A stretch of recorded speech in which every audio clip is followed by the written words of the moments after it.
So today is the final session. Last week we started the sharing. So we have gone through a number of your. So today I will continue from the list, okay? So not in necessarily any order. So first up here, I don't know whether you're here or not.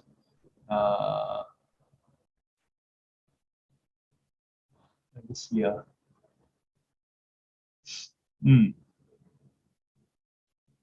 So Li Hui, yes.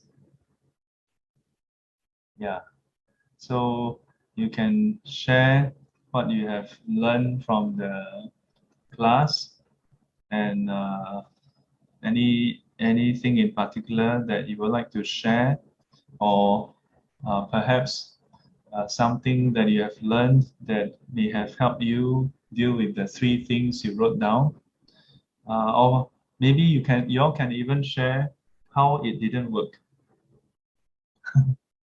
Yeah, the how it didn't work is the interesting part. If there is.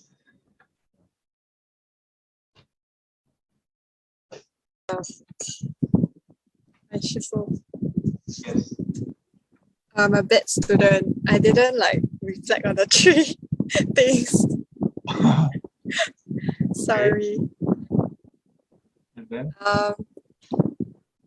To try what is the thing I learned. Oh, I like the gratitude reflection chart. Yeah. Then I think how I use it to apply. Oh, then another thing is reflecting on conditions of things. I think when you face difficulty in work or in life, then be it good or bad things, then reflecting that there are conditions that if it's not very pleasant, then there are conditions that result. Your fan is behind you. Oh, sorry. It's blowing at your mic, so we hear a lot of blah, blah, blah, blah, blah, blah. Sorry. Is this better? Yeah. Yeah. I think for Heart Sutra, the main thing I took away was reflecting on the conditions of things. If things are not very pleasant, then also knowing that there are conditions that contribute to this, and these conditions can change. Yeah, and even for pleasant things, there are supporting conditions required for this to happen also. Yeah. Then and I like the gratitude chart thing. Knowing that I think I have a lot of pride. I think there was one problem that I wrote in the 3 things. Yeah, I don't show it outwardly, I think, but I think I have quite a lot of pride, I think. I can see it in me.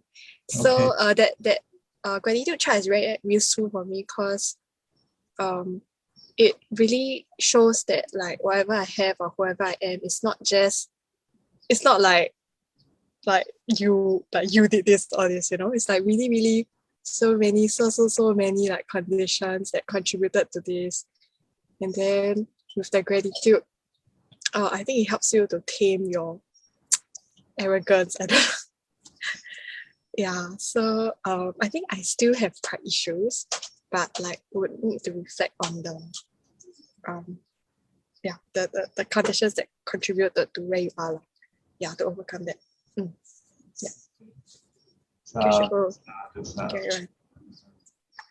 So you must be quite talented. That's why you're proud. No talent is. No talent. You mean all those people who supported you wasted their time?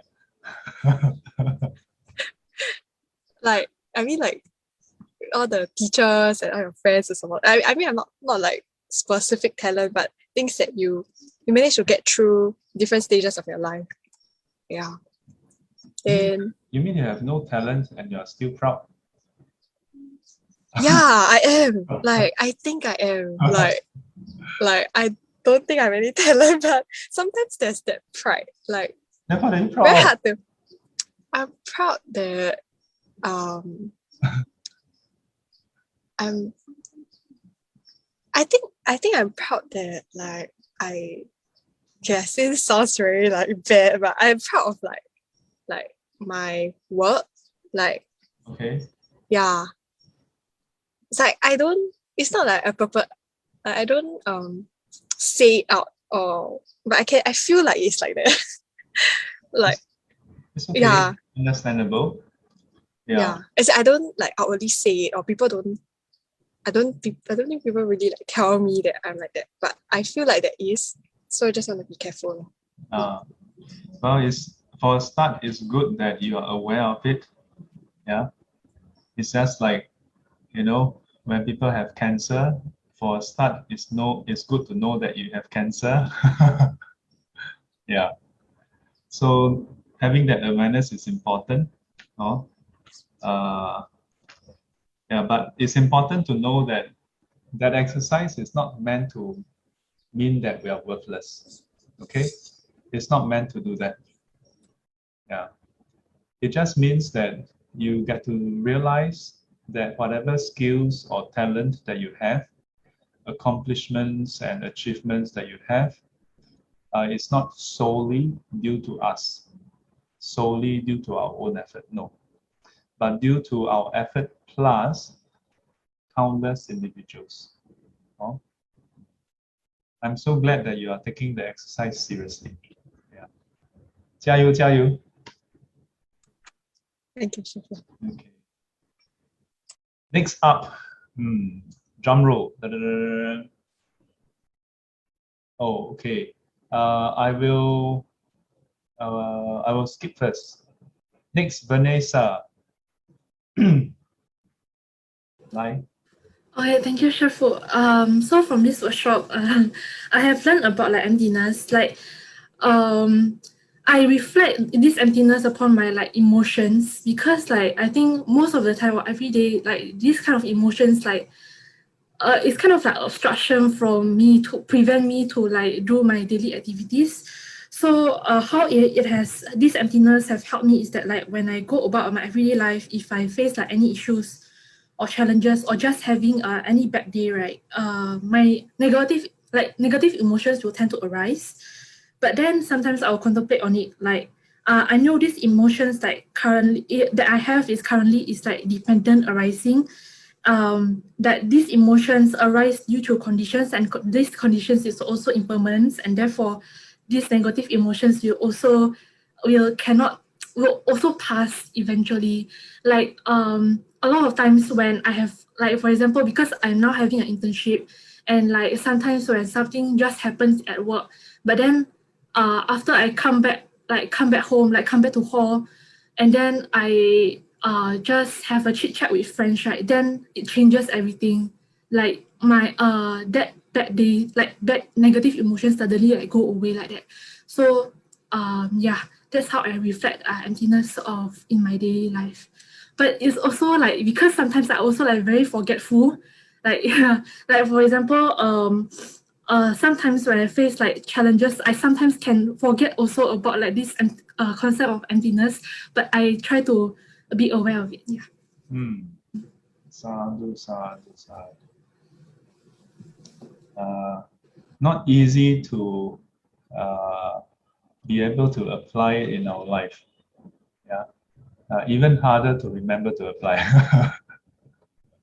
Yeah. So it's good that you try. Yeah. And I'm and especially so that you are applying it on emotions. Yeah. Uh, do you find that among your peers that you all are quite caught up with how you feel? No, but to be fair, because we are only aware of our peers, right? Yeah. So there's no benchmark to measure against. Yeah. So if you compare yourself with your peers, maybe you feel like, no, we are very normal. Yeah. But I'm glad that you work on the emotions. Yeah, because what I observe, what I see is the younger generation, younger people.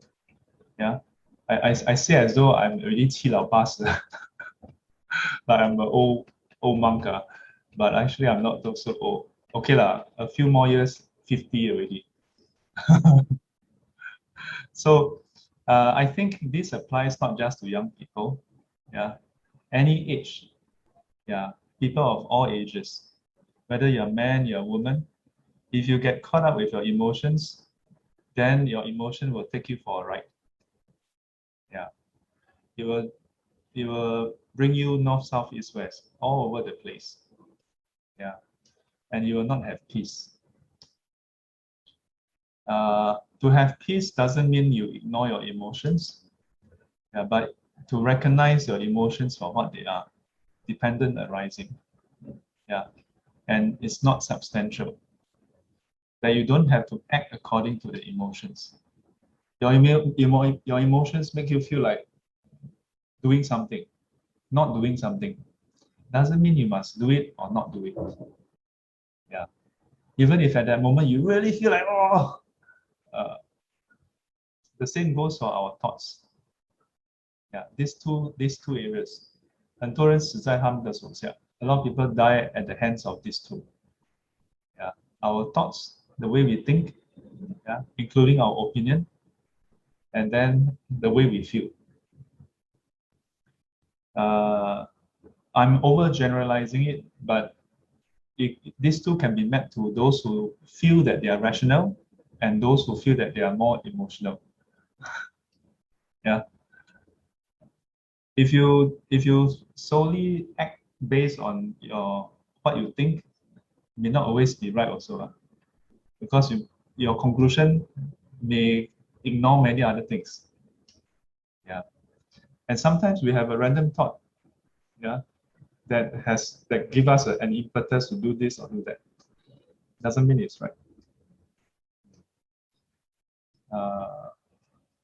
Learning to first be aware of our thoughts, be aware of our emotions, and then to examine them for what they are.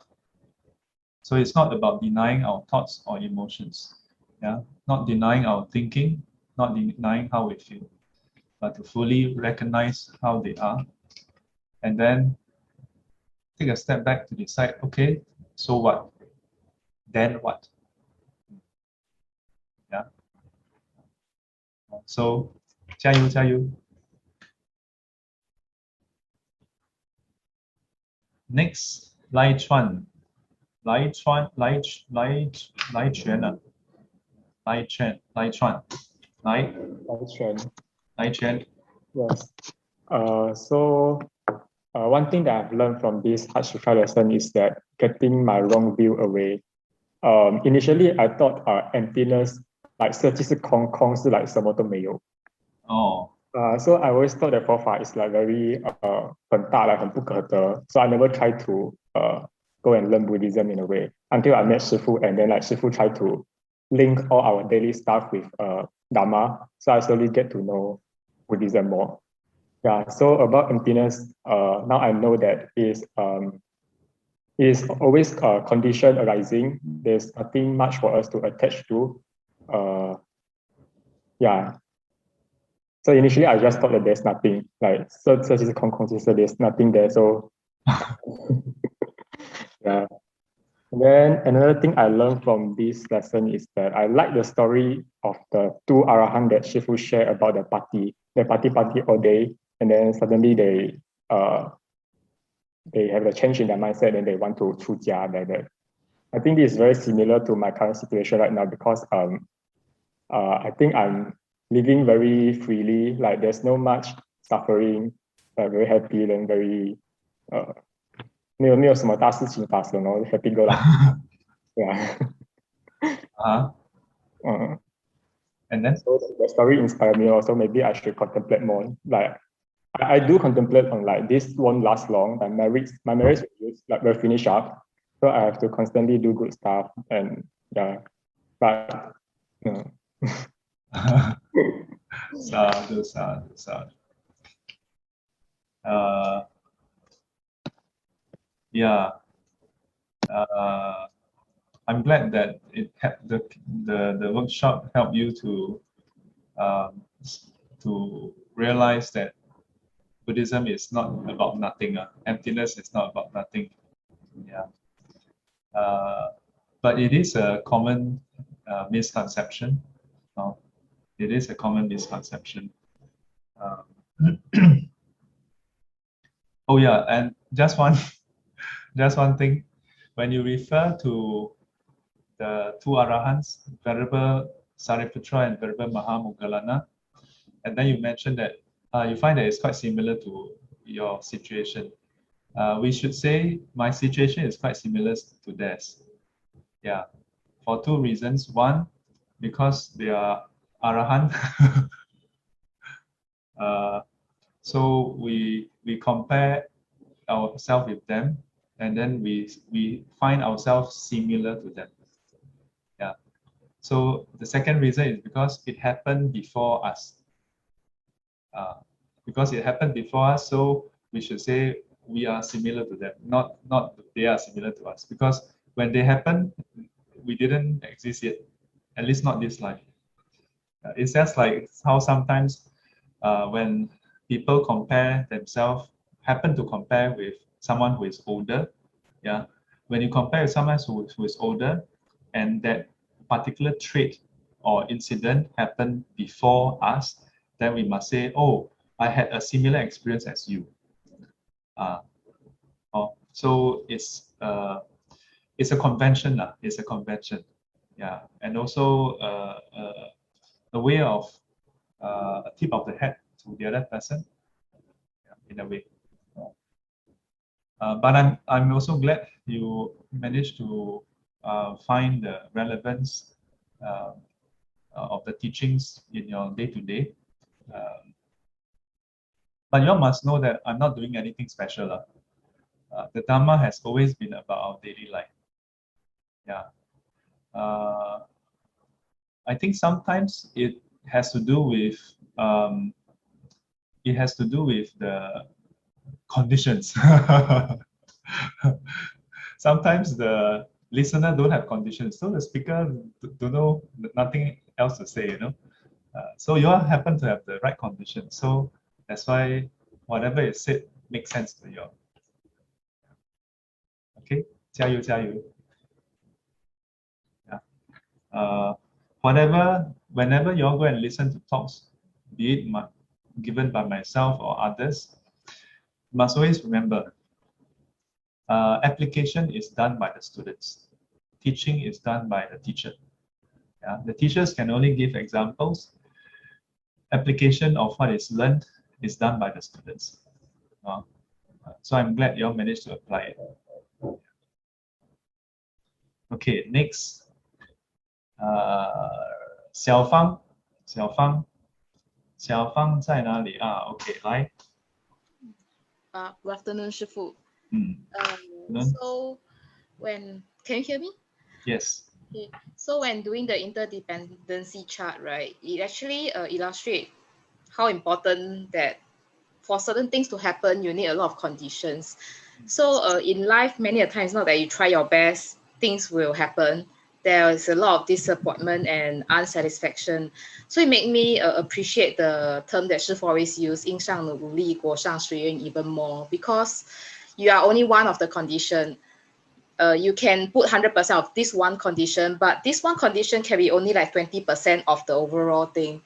So probably it is quite optimistic to think in this way, that then you won't take the failure upon yourself or be too sad over it, but you just keep trying, because at least on your component, that pie chart, that 25% is already 100% of the 25. Yeah, so this is one thing that I sort of contemplate and learn from. Another thing is I realized that, for example, the morning meditation is taking place every day. So I sort of probably have taken it for granted that it will happen every morning. until the day when on Vesak day where Shifu didn't turn up. Then when I put on the audio, I was like, oh, how come it's like so real and yes, it's virtual. Then I realized that Shifu is not always there. Like, so probably have to be more diligent. Yeah, in that sense. Okay, thank you. Sadhu, sadhu, sadhu. Yeah, some of you may not know. So day in, day out, Sifu always turn up, right? Then suddenly on Vesak Day, Sifu didn't turn up. Usually Vesak Day most important for most people. So everybody will, put on their best to maybe even start at 5 a.m., not 6:30. Then suddenly Sifu never turn up. Yeah. Yeah. But I thought your reflection is most interesting because you said that when the video is played, it is as though Sifu is there, but actually Sifu is not there. Yes. And how true, isn't it? Because in this case, the circumstances were not fatal. Yeah, it just so happened that the night before I had an outbreak of rashes, so it interrupted the sleep a few times that night. And basically after that, by the time I woke up, it was like 7:47 or something. So what happened if that night the outbreak was even more severe? Yeah, rashes, if it's external, is actually the easier thing. If the rashes happen internally, yeah, it can cause asphyxiation, and then no more Sifu, no more condition, then no more Sifu arise online. Yeah. And perhaps even more importantly, whether it's Sifu or ourselves, yeah, it's not certain. It's not certain. The anicca, wu chang, the word anicca, I like what Ajahn Chah once explained. He said, anicca is often translated as impermanence. But actually, anicca has another element, which is that the change is uncertain. And for a long while, I didn't quite understand like what the whole thing actually meant. Then over the years, I start to appreciate that, the anicca is uncertain because of no self, because it's empty in nature. And then I realized that anicca, anatta, and sunyata, impermanence, no self, and emptiness, they are talking about the same thing. Yeah. They are actually talking about one thing, not three things. But if one time tell us everything and tell us it's the same thing, difficult to understand. So the Buddhas, the Bodhisattvas, the Arahants, out of compassion, give us first part, impermanence. Impermanence can understand? Can, easy. Yeah. No self can understand? Okay. Learn for a few years. Then later, okay. No self can understand? Okay, kind of understand. Okay. Then dependent origination can understand? Then learn. Then after, okay, can understand? Can understand. Okay, so because it's dependent arising, so it's empty in nature. So it takes time. Takes time. It's it's good that you all see the teachings in your day to day. What else did you mention? Sorry, that was the one thing that. 的因上努力果效。Yes. Yeah, the part about how our effort, and that's why the dependency chart, there are so many layers to it. Yeah. So encourage you all to continue the reflection. Yeah, even beyond the class, the workshop, and then post on Facebook. Yeah. You post wrongly, you must put disclaimer. Wrongly is my fault. Correctly is Sifu's credit. Just kidding. Okay. 加油。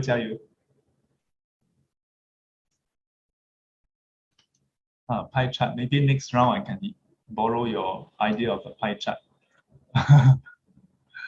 There's an exercise that I sometimes do with students when they come to see me in person for counseling. Yeah. You all know the playing card, the poker card? Yeah. I use, I think, Uno card. Yeah. So I ask them to play, or sometimes I take the reflection card, which is very small, and I ask them to build the house of cards. You know, the triangle, triangle, triangle. Yeah. Then build one layer. Then I ask them to build 3 layers. Most people can build 3 layers, no problem. So build, build, build, build, build.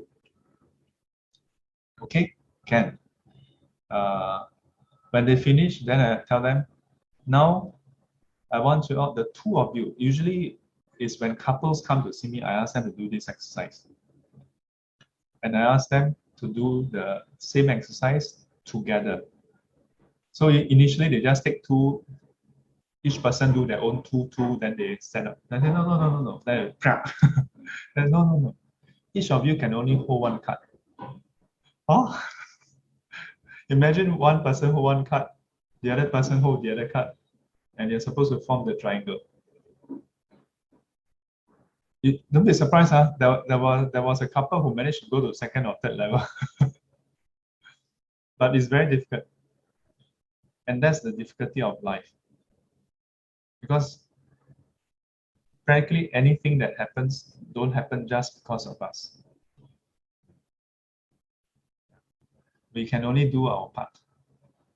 So I will draw, I let them experience this, and then I draw, and I tell them, it's like your kids, when they are younger, most of the cards are put in by you.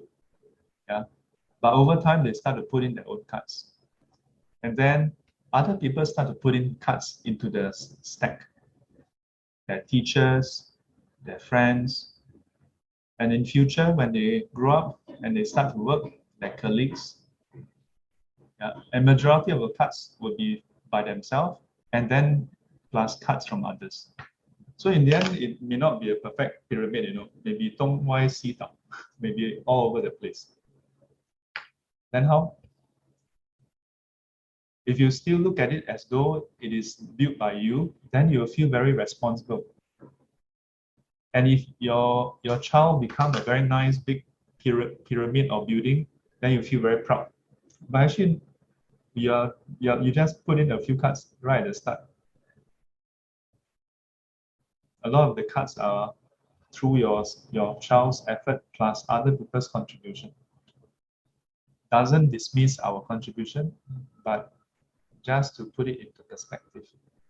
Similarly, if our child turn out to be not what we envision them to be,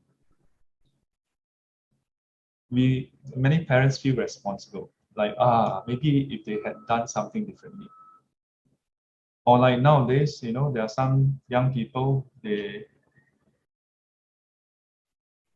can't overcome whatever obstacles or challenges they are facing, and they just decided to call it a day. I tell you, those who do this is very unfilial. Now, I'm not trying to dismiss or belittle what people are going through, but I don't know. Think about the parents who have to live for the rest of their life, no matter how short it is. You know, that guilt, that responsibility, even if their parents are actually not involved. The parents will be always questioning, what could they have done differently? I know that there are some parents who don't care. We don't have to care about those, right? There are those parents who don't care, we don't have to care about them. We have to care about those who will care. Yeah. So think twice. Young people, who are the young people here? 35 and below. Think twice. And if you have friends who happy, not happy, then say, I feel like dying. Give them a slap.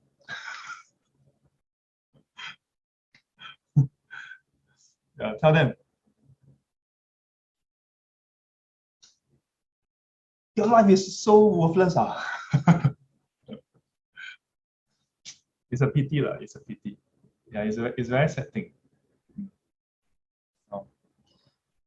Okay, right. Let's see who is next. Xiu Yin. Hi, Xiu Yin. Good afternoon, Super. Good afternoon, everyone. Good afternoon. This is the fifth time I'm attending Heart Sutra. Wow. I remember the first time I attend, actually right at the end, I don't think I remember anything. The only thing I remember is Dharma learning can be so funny and happy because I was basically laughing from the first lesson to the last lesson. So there's actually no new content, but every time I attend, there's always something new in the sense that when Sifu mentions something, then I'll remember, oh, I heard before, but I didn't remember, or I didn't take note the previous time. Yeah, so for this round, what struck me the most is the lesson about 不垢不净.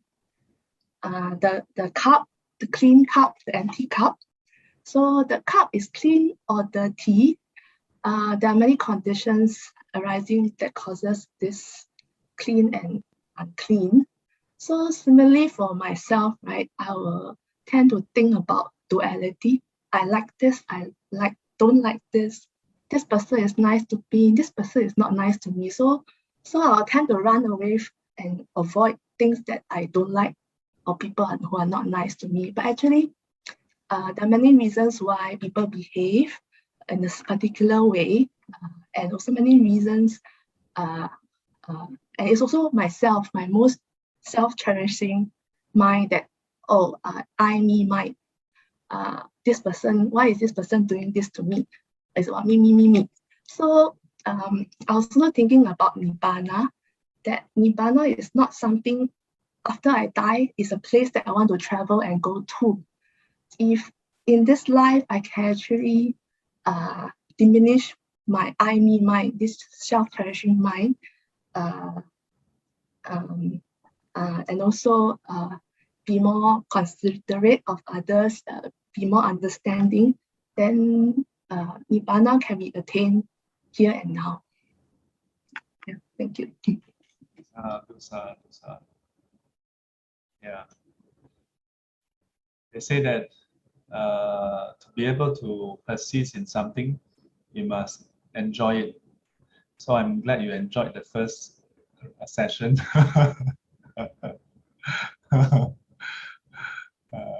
If imagine if people, when they attend the first run, right, then they feel miserable throughout, then unlikely to attend another time.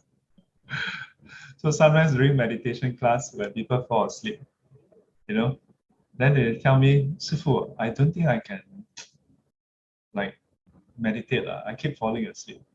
So I tell them, well, at least, do you enjoy your sleep?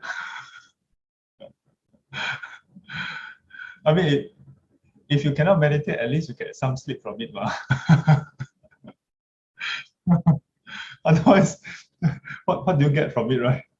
Yeah, you're not about to get jhana from the class. So at least get some good sleep. Then you feel refreshed after that. Yeah. But of course, in the long term, not supposed to. So similarly for learning Dharma, yeah,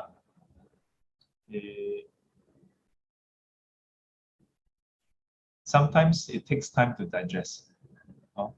It takes time to digest. Yeah. There was once when I was going out to do what? I think going out for a talk or something. Then suddenly this car stopped at the roadside and horn. Then I turned around. Then the window came down, and then the driver was like, Laksamang. You cannot remember my name, but he attended the Heart Sutra before, and he only remember the Laksa story. So Laksamang.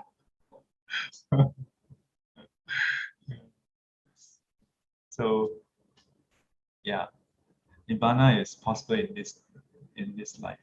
Yeah. 加油。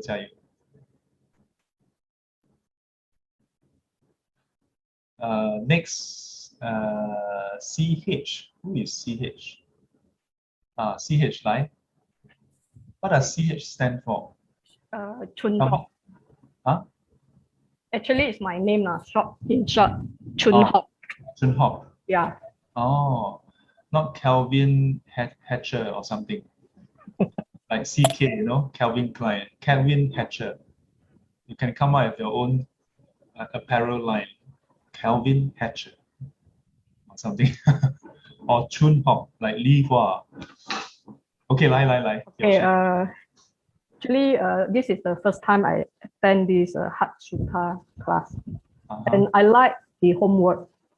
I think the 命题受用, I think the first homework that you give. So it allowed me to think more, see things like it can be in so small in detail, and then it's dependent on one another. So I will not take things for granted. And another one is the gratitude chart that I actually like it a lot, because doing this homework, I need to look back and I realize actually during young time, actually this one give me a good ground to become what I am today. Not afraid of taking hardship and can face challenges along the way. Okay, this is what I learned. Then the three things that I wrote down, which is upset me, that one I think mainly all three are come from work.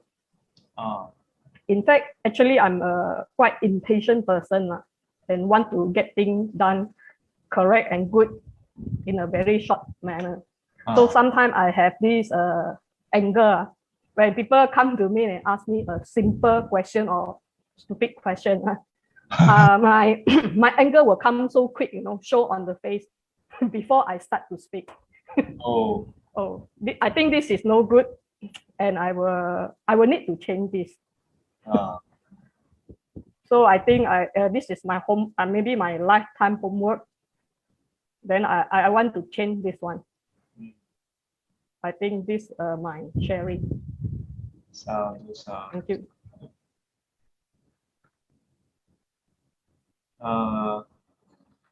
They say that people who are intelligent tend to get frustrated with people around them. Yeah.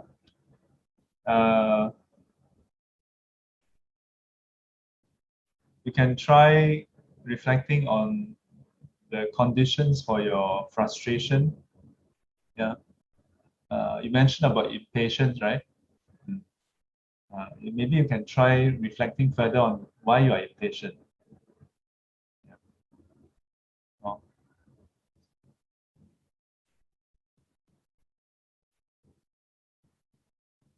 Not easy,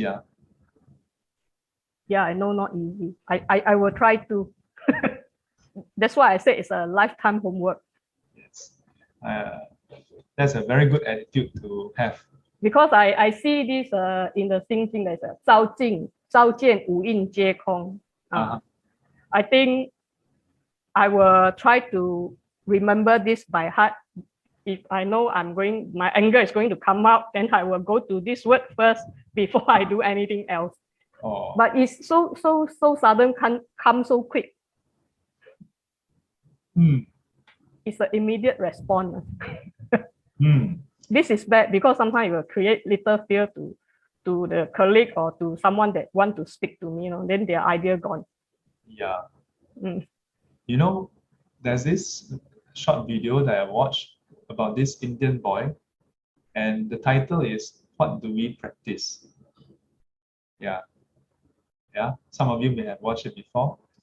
I will maybe share into the Telegram later and let you all watch yourself. Okay, it's very interesting. I don't know whether he came up with the idea himself or whether he's reading from the script. But maybe that's immaterial. Yeah. So I will post it later and you all can go and watch. What do you practice? Sadhu.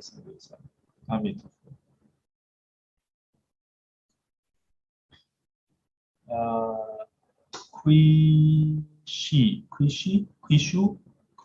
something. Wow, Li Hui so fast found it already. Jialat, then now they're all going to go and watch. Y'all don't watch first. Let the rest share first. Kui Smith, Kui Meng. What's the name? Kui Shi, Pun Kui something. Where is the Pun Kui Shi? Maybe not here. He's skipping this class. He's skipping this class. Okay. Yeah. Okay, can. Hok G. Hok G shared already? No, not yet. No, not yet. 来 Hok G。我要讲的是用华语讲 ，OK？ 可以。来。要讲的是在学佛之前、学心经之前和之后。之前只知道怎么读，知其字不知其意。不知道它里面的内容。只是懵懵懂懂，一知半解了。之后呢，上了师父的课，才知道原来是如此。有些字是译音而已，不是有 meaning 的。然后才知道它内容是什么。内容包括了很多的重要点与含义，如无法无常、诸法无我、因缘、法则，还有四圣谛、八正道，还有12因缘生灭法，这些全部都是由师父以解读，让我知道而已。阿弥陀佛。希望有机会再有心经的课，还会继续下去。当作复习，当作提醒自己。在此要谢谢师父。阿弥陀佛。不弃不劳地为我们讲经说法。阿弥陀佛。让我们大家对佛法的认识，也对自己将来对佛法更明白、更上一层楼。谢谢师父。阿弥陀佛。So how for the few of the Amor, I must give you a summary.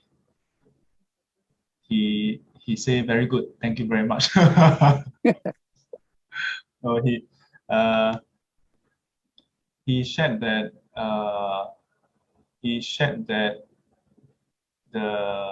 from the class initially he learned about the sutra. He knows the words but not the meaning. Then later he attended the class, and through the teachings he learned about the meaning as well, what they really mean. And he also learned that some words are transliterated and not just translated. And then he further learned about their exact precise meaning. And from the series of classes, he also learned about the Four Noble Truths, the Eightfold Path, dependent origination, the principles, and I think that's about. Then after that, what else? What else did he say? Hi, Chair. 还有谢谢师父。Then he 不弃不劳地为我们讲经说法。让我们很受益不浅。阿弥陀佛。Then he said thank you.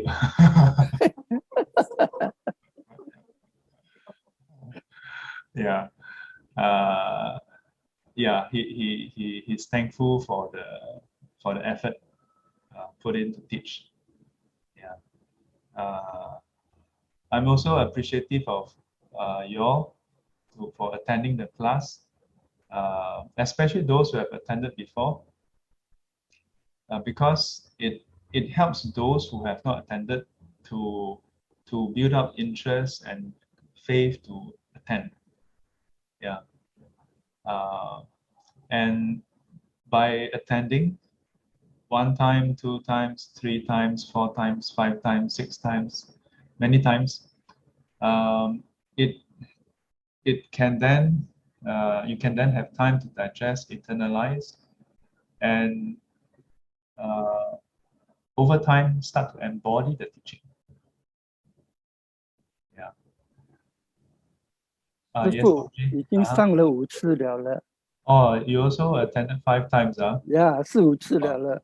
Oh, sadhu, sadhu, sadhu. So I should I should give you all those who attend 5 times, 5 times, 10 times, 15 times, then I give you a medal.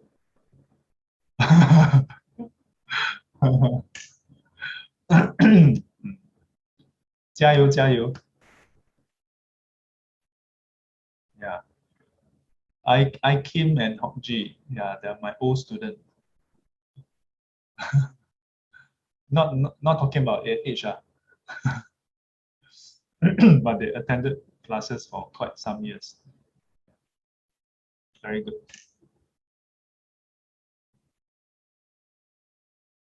Choi Kwan. Hi, Choi Kwan. Good afternoon, Sifu and brother and sister. This is my second time only. And to tell teacher Sifu the truth, the first time I actually blur through. I really could not understand and take in all the teaching. So, but subsequently, when you have the second lesson on, I signed up. And also before the lesson, we had this meditation class in the morning. So I went for this. And I think the meditation does help me with a clearer mind to understand, because this second time I could understand better and I could catch the meaning of most of it, except for some of us, like emptiness. It still really elude me how to really understand emptiness. But it helped me in my daily life, like being aware of my sixth sense based and sixth sense object with consciousness, and also my 5 aggregates. According to my temper before, I was also quite bad tempered and I get angry easily. But since meditation, I have actually cooled down a lot. But at times it still arises, anger. Especially there was one incident with my daughter when she kept talking about something, and then I told her, say, okay, let me say something. And then she just go on and on and on until I got so irritated, I shouted at her to stop and let me have a word. So immediately after saying that, I regretted very much. And for the whole day, I was very upset. Oh. Yeah. And but then from then on, I try to sort of make a vow to not be angry, to be aware of what I'm talking about my speech. And then there's another incident is with my helper. I keep getting very dissatisfied with her. And then finally, through this meditation, maybe it helped me a bit. I try to look at her point of view. Okay? So I understand that it was my expectation. I want her to do it in a certain way, but she cannot do it in that way, and she has her own way. And also, maybe, it's a different way of how we perform our work. So I begin to understand her and try to let this go as much as possible. But sometimes it does arise, but I will be aware of it and do not give rise to anger or dissatisfaction. And that is why I have to thank you very much for the meditation. And if there's any more Heart Sutra class, I will definitely continue to attend it unless I'm not around. Thank you, Sifu. Sadhu, sadhu, sadhu. Yeah. When we learn Heart Sutra, just now when CH mentioned, I actually wanted to mention this also. If you learn Heart Sutra, it's good. It's a teaching of wisdom. But you will realize that there's 戒定慧, precepts, concentration, and wisdom. Yeah. So it's not meant to be taken in isolation. Oh. Yeah. So CH can try joining us for morning sit. CH. Yeah. Of course, within your own timing. Yeah. Doesn't have to be 1 full hour. Oh. Because your morning section start what time? we start at 6:30. Yeah. Then the sitting ends at 7:30. Then we do a short chanting puja, followed by a bit of a sharing. We usually end around 8, thereabout. Oh. And join halfway. Can. When you join halfway, it's not considered halfway because you are allowed to join at any time. Yeah, you can join at 6:45, 6:37. You can join at 7:05.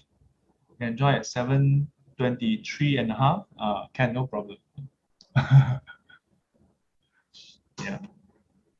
Important thing is to have regular daily practices. Yeah.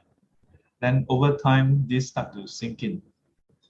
Then the momentum of clarity starts to become stronger. Whereas the momentum to become all over the place start to weaken. Then all the teachings that we have learned is able to take root easier, and is able to you are able to access the teachings more readily. Oh. Yeah. So good, Choi Kwan. Yeah, keep it up. 加油, 加油. Let me see who is next. Albert. Yes, Albert.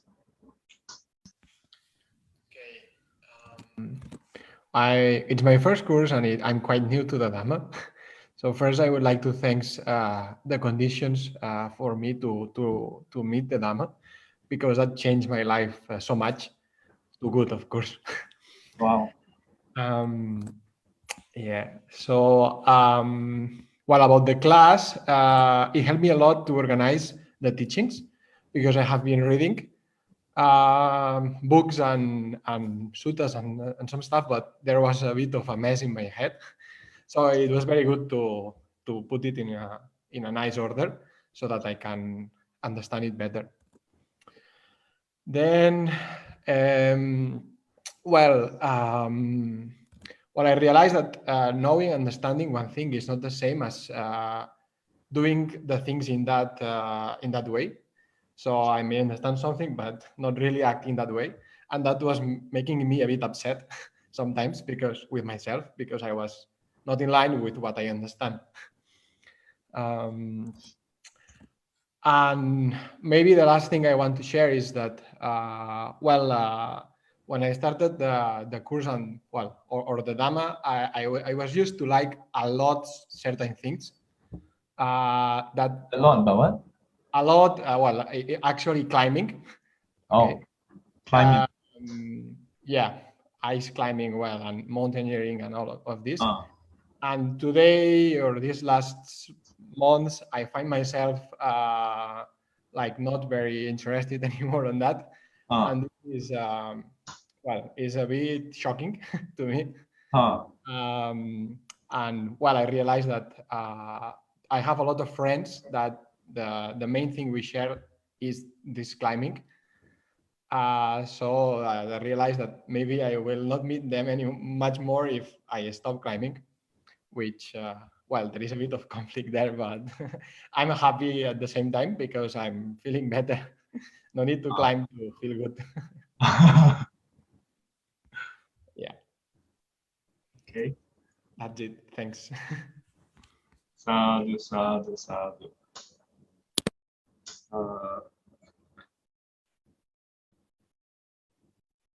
learning Dharma is like the Buddha described the cultivation process like someone who is trying to clear a forest to plant crops. You have to initially take the maybe take an axe to cut off the branches, and then maybe chop off the big branches and the trees, or maybe take those machete, or what we call parang in Singapore, yeah, to chop off the branches. Then for the main trunk, you need an axe. But the axe cannot work on the shrubs. If you use an axe to cut the shrubs, you will just go right through and nothing happens. So you need to use something else. You need to use maybe you have to go back to the machete, or you have to use some other things. And after all that is done, to remove the roots, you need to use a hoe, a shovel, yeah. And after that, you still need to work on the land. You need to scrape off the small what do you call it?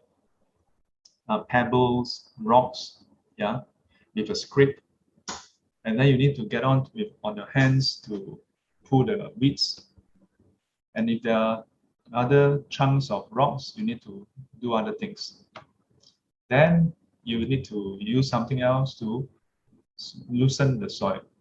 And only then, and only then, can you plant the seed. Yeah.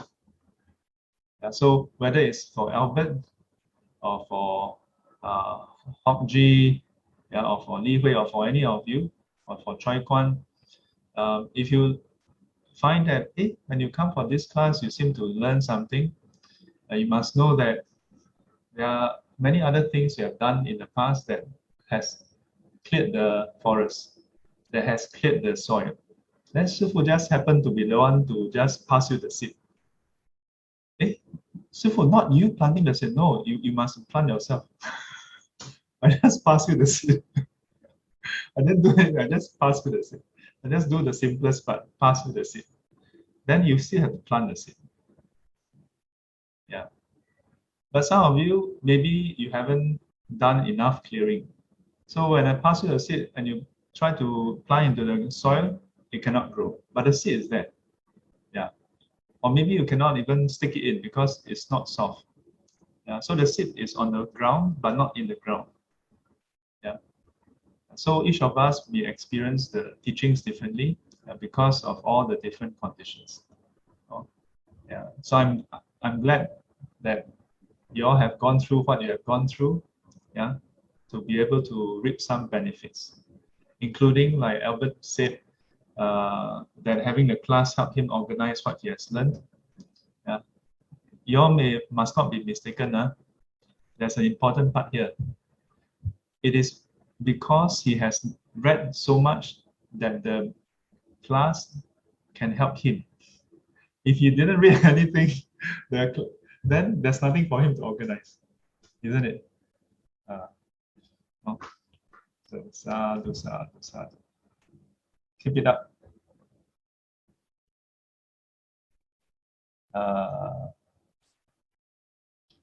Next, Doreen, go.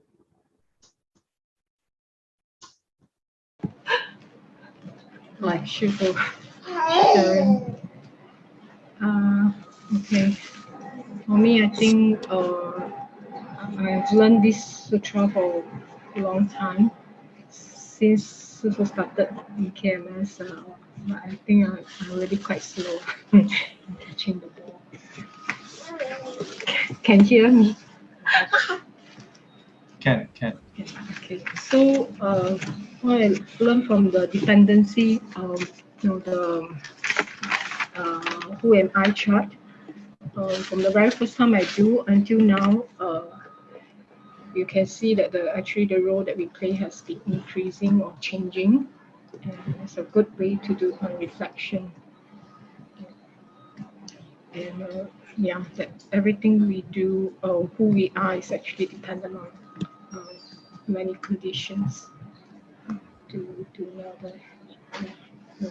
just like when there's condition, then our grandmother has no condition, and it will cease. And, One condition haven't changed, huh? huh? Condition to mumble. Yeah, I think I get quite a bit a bit stressed when I try to speak in front of everybody. But even this is also conditional because Very simple. Let me show you how. You don't have to speak in front of anybody. You click on view, then click on speaker view, then you see yourself. You don't see yourself. okay. Okay. Okay, the other one is about I think what I learned is on the listening part.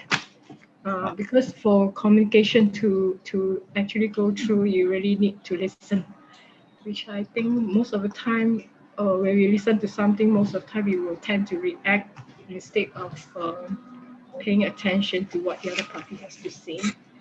So yeah, and oftentimes maybe our perception may take over, and then that's where our emotions will be involved. Then I think the yeah, so it's like more like the 12 dependent origination is like the soul 想识 part, which I think that's a very crucial part because it's like where the yeah will manifest itself.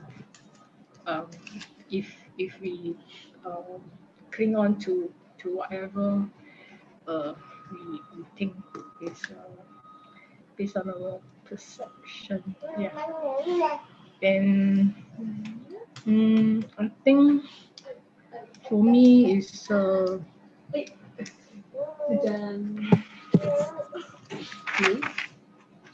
me is nowadays is like if even things has already happened, or if things still happen, then you have to just come back to your breath. Yeah, and sometimes it may still arise. And, what you have to do is do not judge in how it manifests. Yeah, but be mindful like before, during, and after.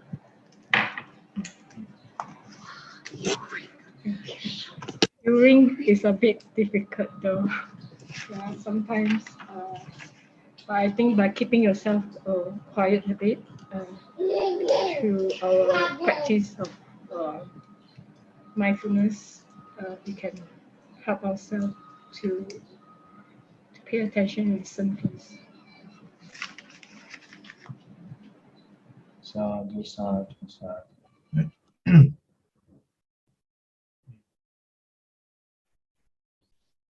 Yeah, application is always not easy.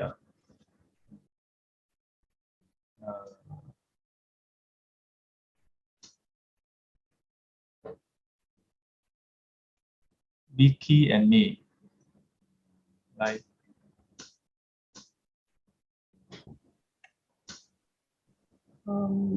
this is my 4th workshop, and each time I gain new perspective and new appreciation. So this time I realized that I have a lot to work on pride and ego. Yeah, so I look forward to the next run.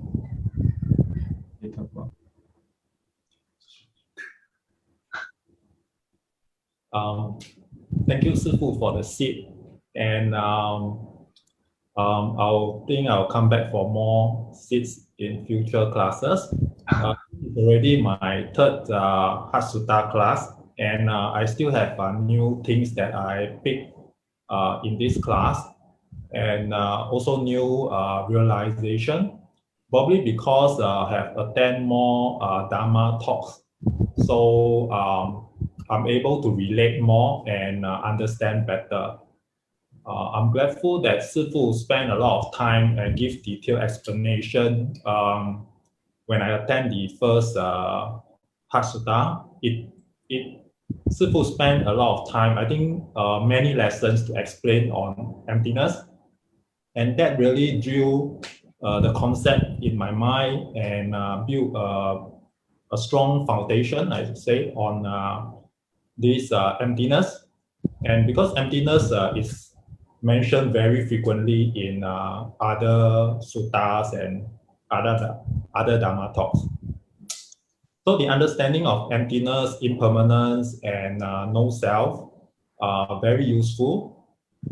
It helped to alleviate my suffering by reducing the defilements, agitations, and also be more understanding and kind towards others, and less frustration. And knowing that things happen due to conditions and conditions will change, it helped me to look at things differently, in different perspective, and try to be in other people's shoes. Understand that we cannot expect others to behave the way we expect them to be. And likewise, we also may not be the ideal person others are expecting on us. So because this condition will change, and people can also change, we cannot insist that the people will never change. The fact may be because of our own perception towards that person did not change, due to our own ignorance. So we said that, oh, you are forever like that. So this is my reflection and what I learned from Sutta. Thank you, Sifu. Yeah, there are so many things to learn from the Heart Sutra. Even for myself, every year I teach once or twice or sometimes 3 times. I myself learn new things. Yeah, I myself learn new things. In particular, from the questions students ask. Yeah, because what we are taught is usually the standard model, and maybe I'm a stupid student. So I don't usually think of the negative example or the off course. So but when students come up with their questions about the circumstances they encounter or how to apply, then get me to, oh, okay. Oh, so there's another way to look at this. Yeah. Even more importantly, that the fact that you all, with each session, actually glean something new, is also in large part because you all put in the effort. Yeah, and as Vicky also rightly mentioned, when you attend the first time, maybe a lot of things is new. Yeah, but then the seed is planted. Then when you attend other classes, then, okay, I've heard this before. Yeah. So then over time, all the classes that you attend start to complement each other. Yeah. And so when you come for a second round, third round, then the past classes or talks that you have attended, the books that you have read, the YouTube you have watched, then start to piece together. Yeah. So how many times must you all attend? According to my teacher, 1,000 times. It's not enough.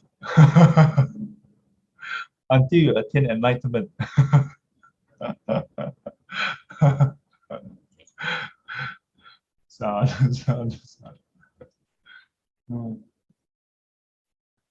Okay. Next, KC Tan. KC Tan. Afternoon, Shifu. Can you hear me? Yes. Okay. Thank you, Shifu, for the teaching. This is my first ever Heart Sutra class, second ever Dharma class. I got into Buddhism very, very recently. Only started towards the end of last year. And that was when my grandmother passed on.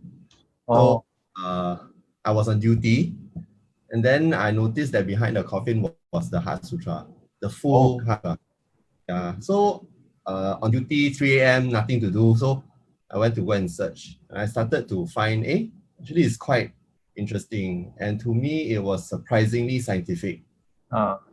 Yeah, and that I think sort of got me quite interested. Then I started to find out more and read and then watch videos and ask people basically. Yeah. So a lot of things I have to say, a lot of the terms and a lot of the concepts that you're teaching, sometimes I may not understand, but I write down and then after that I go back and I do my little research and I check it out. Yeah. One of the main things that I benefited from this 10 sessions is the idea that clinging on to the 5 aggregates is suffering.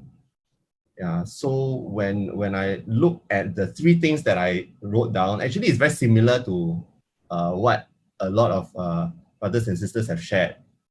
One of the things is that I get very impatient and frustrated when people don't understand what I'm trying to tell them. If they don't get me, I get very, very worked up to the point where I have blood pressure problems.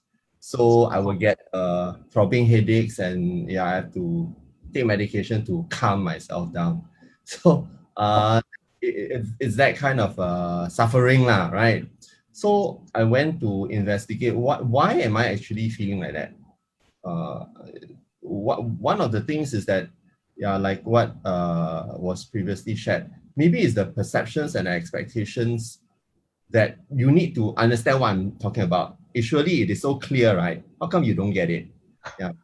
So that is a perception that I might maybe be holding on to, that I might be clinging on to, that might cause that suffering. Maybe it's also that feeling, because when people understand you and when people agree with you, you feel good. And I was holding on to that, hey, I need that resonance, I need that agreement. So when people don't do that, I don't feel validated. Again, it brings out that frustration. So in that small kind of investigation, I thought that, okay, yeah, maybe it is that clinging, maybe it is that holding on to the feelings, the perceptions that I have that might have caused that kind of suffering. Then of course the question is the feeling of this frustration, this anger inherent in me? Is it me, right? Then actually not really lah, because I'm not angry all the time, not frustrated all the time. It's only when certain conditions and all that arise that it suddenly gets triggered. So I guess a lot of what you have taught, Shifu, is to slow down my thought process, to add in an additional program called, wait, you take a look at whatever you're thinking first, is it really what it is? And to look at things from different angles. I thought that that was helpful. But then, like many of the brothers and sisters have shared, this is head knowledge. It is always a lot more difficult to get it done. But at least now I know that this is something that needs to be done. Thank you, Shifu. Sadhu. 那个 what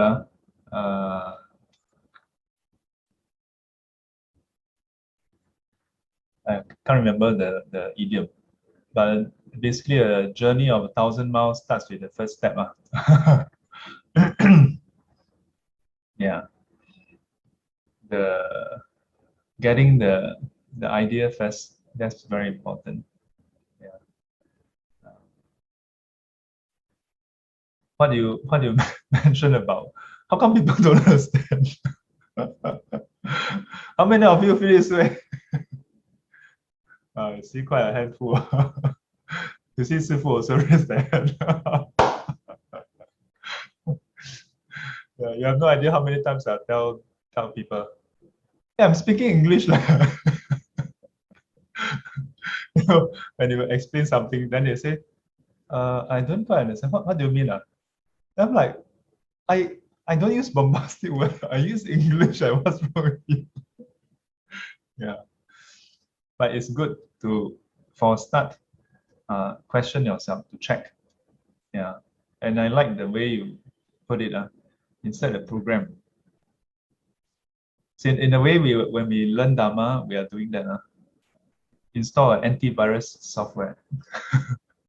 So before we go haywire, the virus, the anti-malware, the antivirus software kick in. Check. Is the next code a valid code? Is it a wholesome code or unwholesome code? Oh, this one looks like I don't recognize it. Better quarantine it first, put it aside. Deal with it later. Yeah, slowly. 加油。Those whether for KC or the rest, again, advertisement, morning sit 6:30. And again, you can join in at 7 o'clock. You can join at 7:15. You can also join at 7:29. 1 minute sitting. Who cannot do 1 minute? Say. All can do 1 minute. Just have to come and attend 1 minute a day. If you attend 1 minute a day in 1 year, 365 minutes. That is how many hours? 6 over hours. Hey, you know, no joke, think about it. 6 hours. You every year you do 6 hours. 10 years, 60 hours.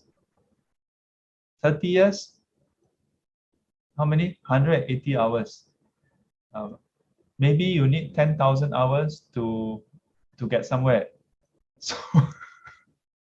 But at least you have 100 over 200 over hours. So slowly. 加油。阿弥陀佛。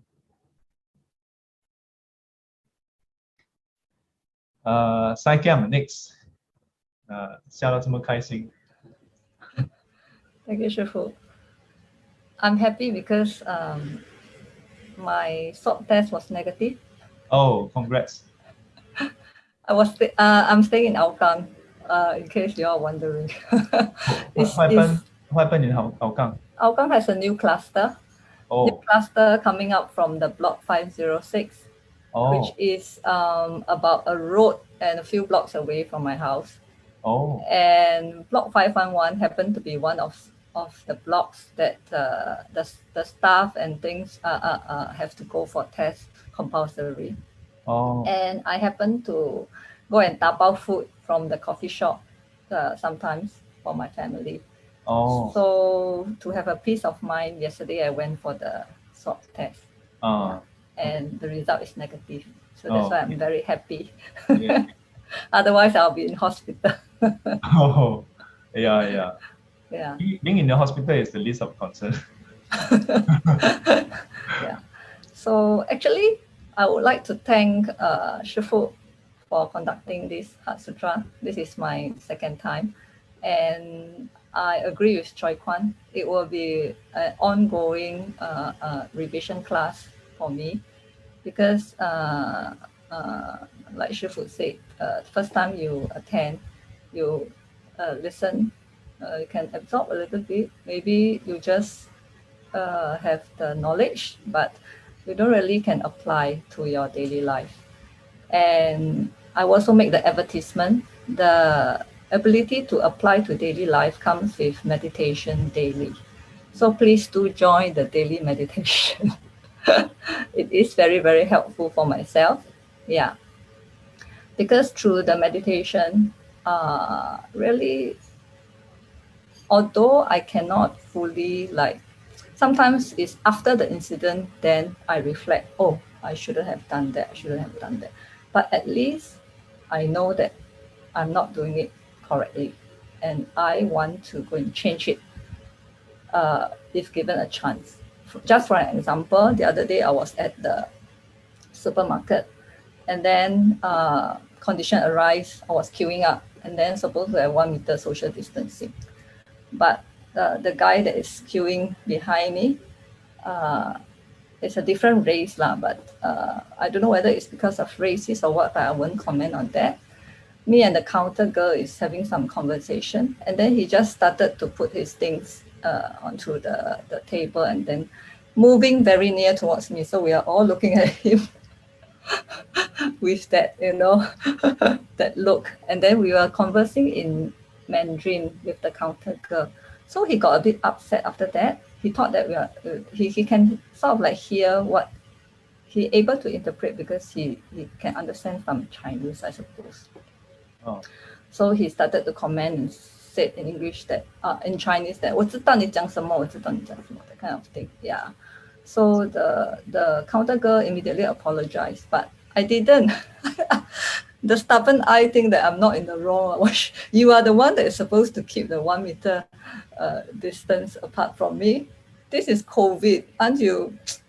You should supposed to have, you know, that kind of common sense and that kind of thing. And then later on I reflect, actually, what I have to do is just say sorry or, you know, something like that. And he might not, you know, carry on with the scolding and the negative emotion from him. Yeah. So just this is one of the incident. And actually there are lots of incidents, lots and lots of examples that I can give. Because nowadays I don't work, so most of the time I'm with my family, so my mom especially. So previously I'm also just like the brothers and sisters. I have hot temper. I like very impatient to your dear ones, to especially my mom, you know, because most of the time I'm with her. So sometimes I cannot understand why she wants things to be done immediately, you know, like she says something, I have to do it, so a lot of this type of daily occurrences. So nowadays I reflect on myself rather than immediately answer her back and make her upset, you know, that kind of thing. Yeah. Yeah. So I also am very happy because I influence my mom also. So sometimes whenever she wants to scold my dad, she will also like reflect and say, no need to tell him lah. It will cause more unhappiness, you know, kind of thing. He will be unhappy, I'll be unhappy. Because sometimes I explain to her, you know, like, why should we be unhappy? We should look at ourselves, you know, that kind of thing. So yeah, then I think that makes learning Dharma like a daily thing. So it's like applying to your daily life. I think that's what that I get most from learning Dharma. That means I should say that I reflect previously when I learned Dharma, it's more like 佛学. That means the concept, the knowledge, like I can 背心经色不异空空不异生, but don't really can apply, you know, not 学佛. I rather have all the knowledge. These are the terms, these are the Buddhist terms. Then you can tell people, emptiness is like that, condition. But now, looking back, ever since I started following Shifu with the SGC group and XPS and the daily morning meditation, yeah, I can see that I have changed myself and I wanted to do that. Yes. I will give an analogy. Shifu is like the captain on top of this very big ship from this shore going to the nirvana, the far shore. And we are here struggling. So now we have a chance to go up to the ship and go with Shifu to find nirvana. Why not, right? Yeah, that's how I feel. So I'll follow you wherever you go. Thank you, Shifu. Yeah. Don't follow me, follow Dharma. Follow you and the Dharma. Follow Sampao. Yeah, the Buddha, Dharma, and the Sangha. Yeah. Okay. You all follow me, sometimes I knock into the wall, you know. Then I knock into the wall, you must knock into the wall. Follow Dharma, don't knock into the wall. Yeah.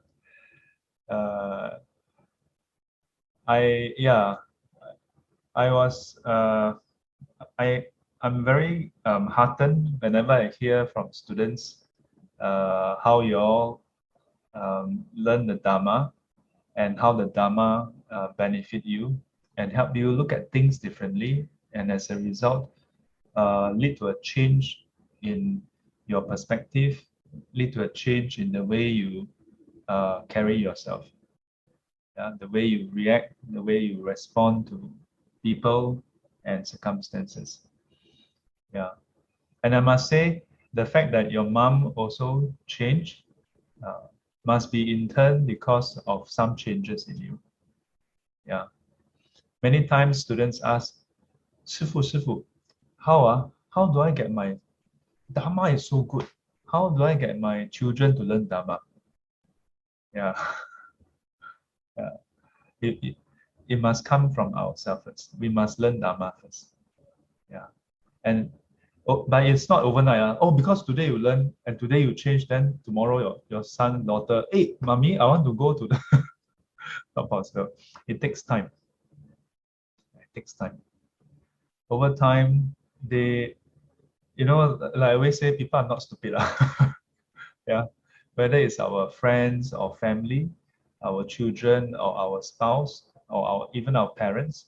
Yeah, they have eyes, but they can see. Yeah, you can change if your change is just momentary. That's also impressive. Yeah, that you can change for a while. But if you can change over time and sustain it, then it warrants them to take a closer look. Then they'll be curious and they will have faith because they see it happening and it's sustainable. Then they'll be interested. How come it's like that? Then they will ask you questions. And when you explain to them, then they will have faith to listen to what you have to say. Yeah. So you are also one of the vehicle for your mom. We are all vehicles. Yeah. Except some vehicle not into the wall. Everett and Ellison. Hi.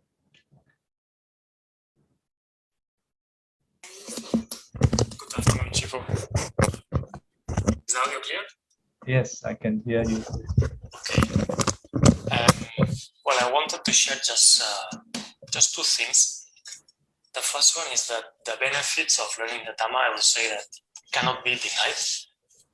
The Dhamma came to my life quite recently also, and prior to that, I didn't even know that the word Dhamma existed. So I really started from zero, and the change has been just huge, to positive, obviously.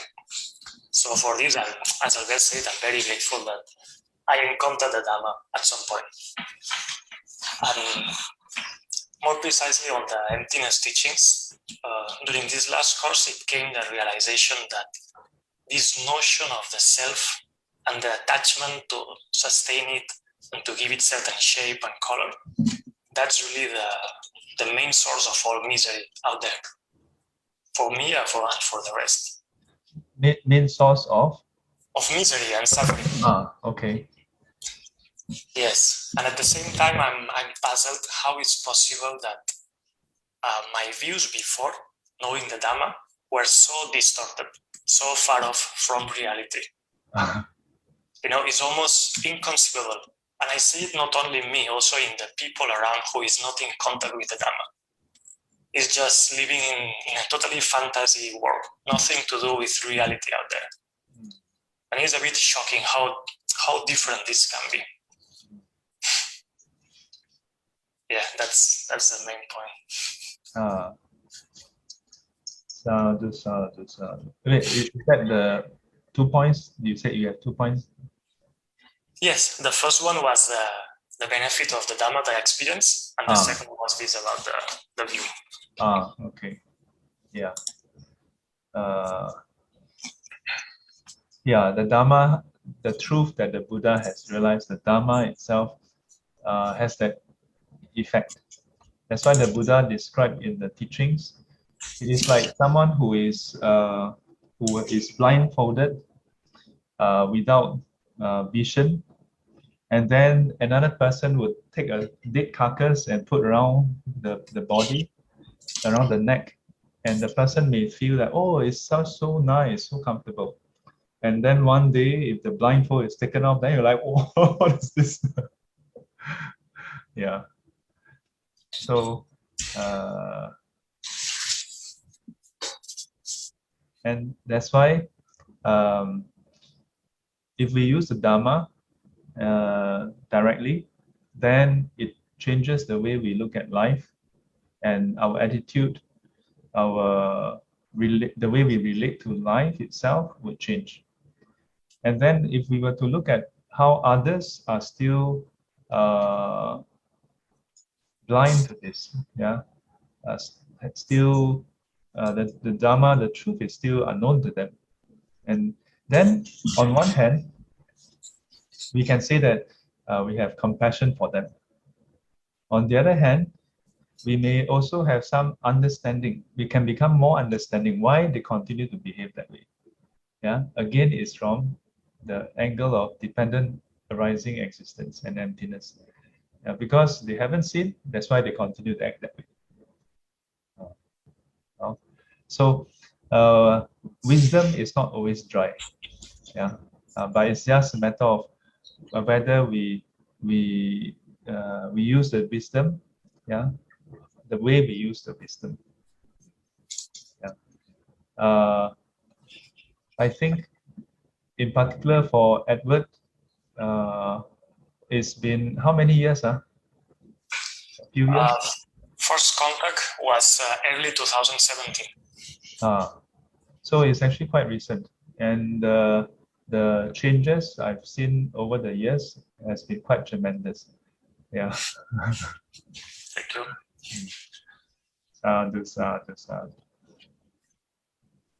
On your side, you must have wholesome roots also. I put in a lot of effort, I have to say. And time. This I will not deny. Yes. So Chinese say 一份耕耘一份收获. Yeah, one part of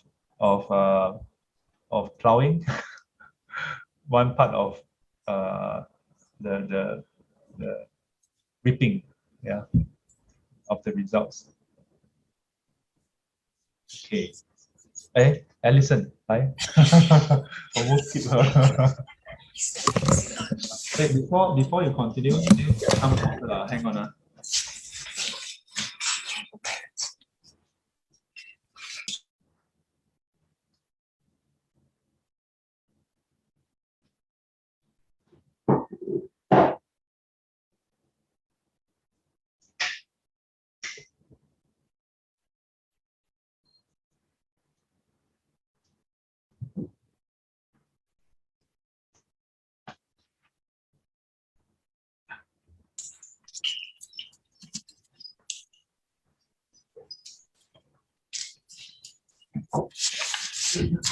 Okay, right, Alison. Okay. Thank you, Shifu, for teaching us the Heart Sutra. I like to say that this specific workshop was a bit different in the sense that at the beginning, before the first class, Edward said, I suggested to Edward, why don't you take this workshop as an opportunity to memorize the whole Heart Sutra? And then surprisingly, he said yes. And I said, okay, then maybe I can help you just to understand a bit the meaning of the words, so you can not only memorize just by the sound, but roughly know the meaning also. So then I realized that it's actually not easy to even just to teach the rough meaning or the superficial meaning, just what the characters mean. Yeah. So these kind of make me quite motivated to pay even more attention during the classes to remember the teachings of the sutra itself. Yeah. Then I have written down different sets of 3 things that upset me at different points in my life, and I realized that they can all fall under the first noble truth of suffering. Although this was not apparent to me at the first time. For this workshop, I wrote down, number 1, not to get angry when Edward says or do something that I don't like. Number 2, not to be yaya when someone praises me. And number 3, not to be grouchy when I'm hungry. My reflection is that it's very hard to recall the teachings at the moment when the words are spoken. When someone scolds or praises me, I forget to think about dependent arising conditionality and emptiness. So very quickly, I either become angry or become proud. It's only after some time that I recall the teachings. Usually when I'm a bit calmer, then I try to apply them. And even on some occasions, I kind of catch myself a bit quicker. It's still quite difficult because a part of me somehow wants to continue being angry at the other person or to continue to take delight in the praise.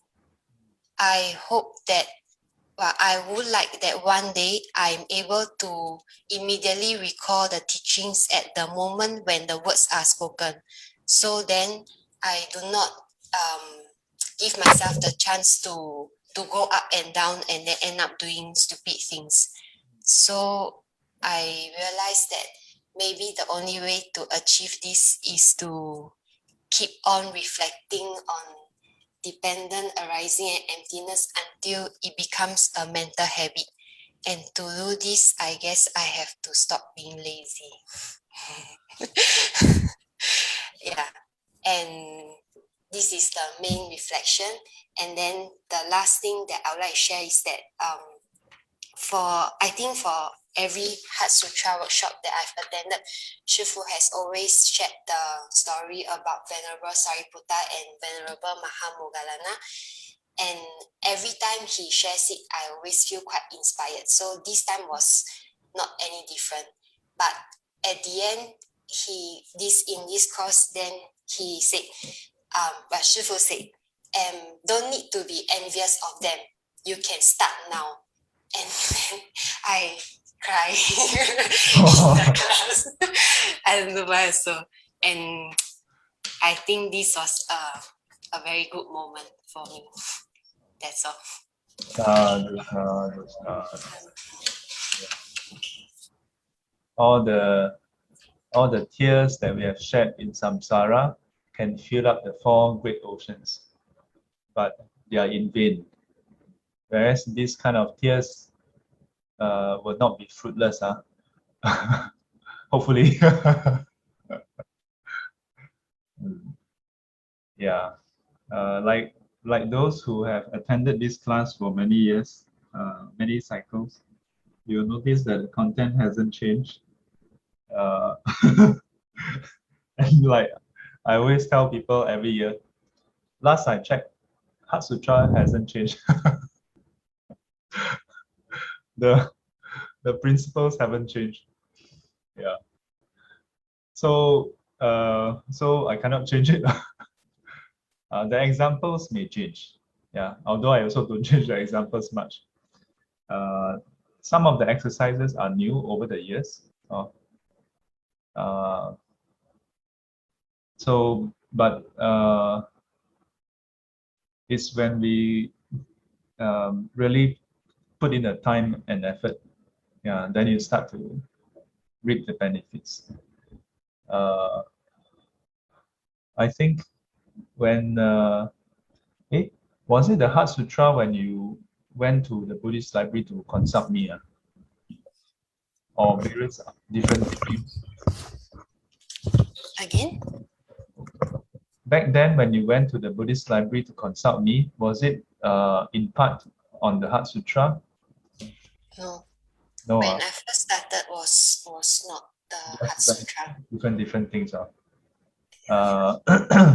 She's one of those who actually, when I was staying in the library, there was a period of time she would, after her internship, right?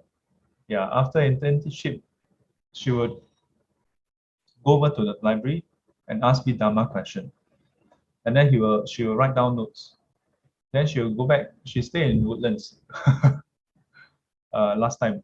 Then she would repeat what I taught her to her mother. Then at night, sometimes mother cannot understand, then she will WhatsApp video call me and then ask me. Sometimes just WhatsApp call. So I have to teach twice. So this student very high maintenance students.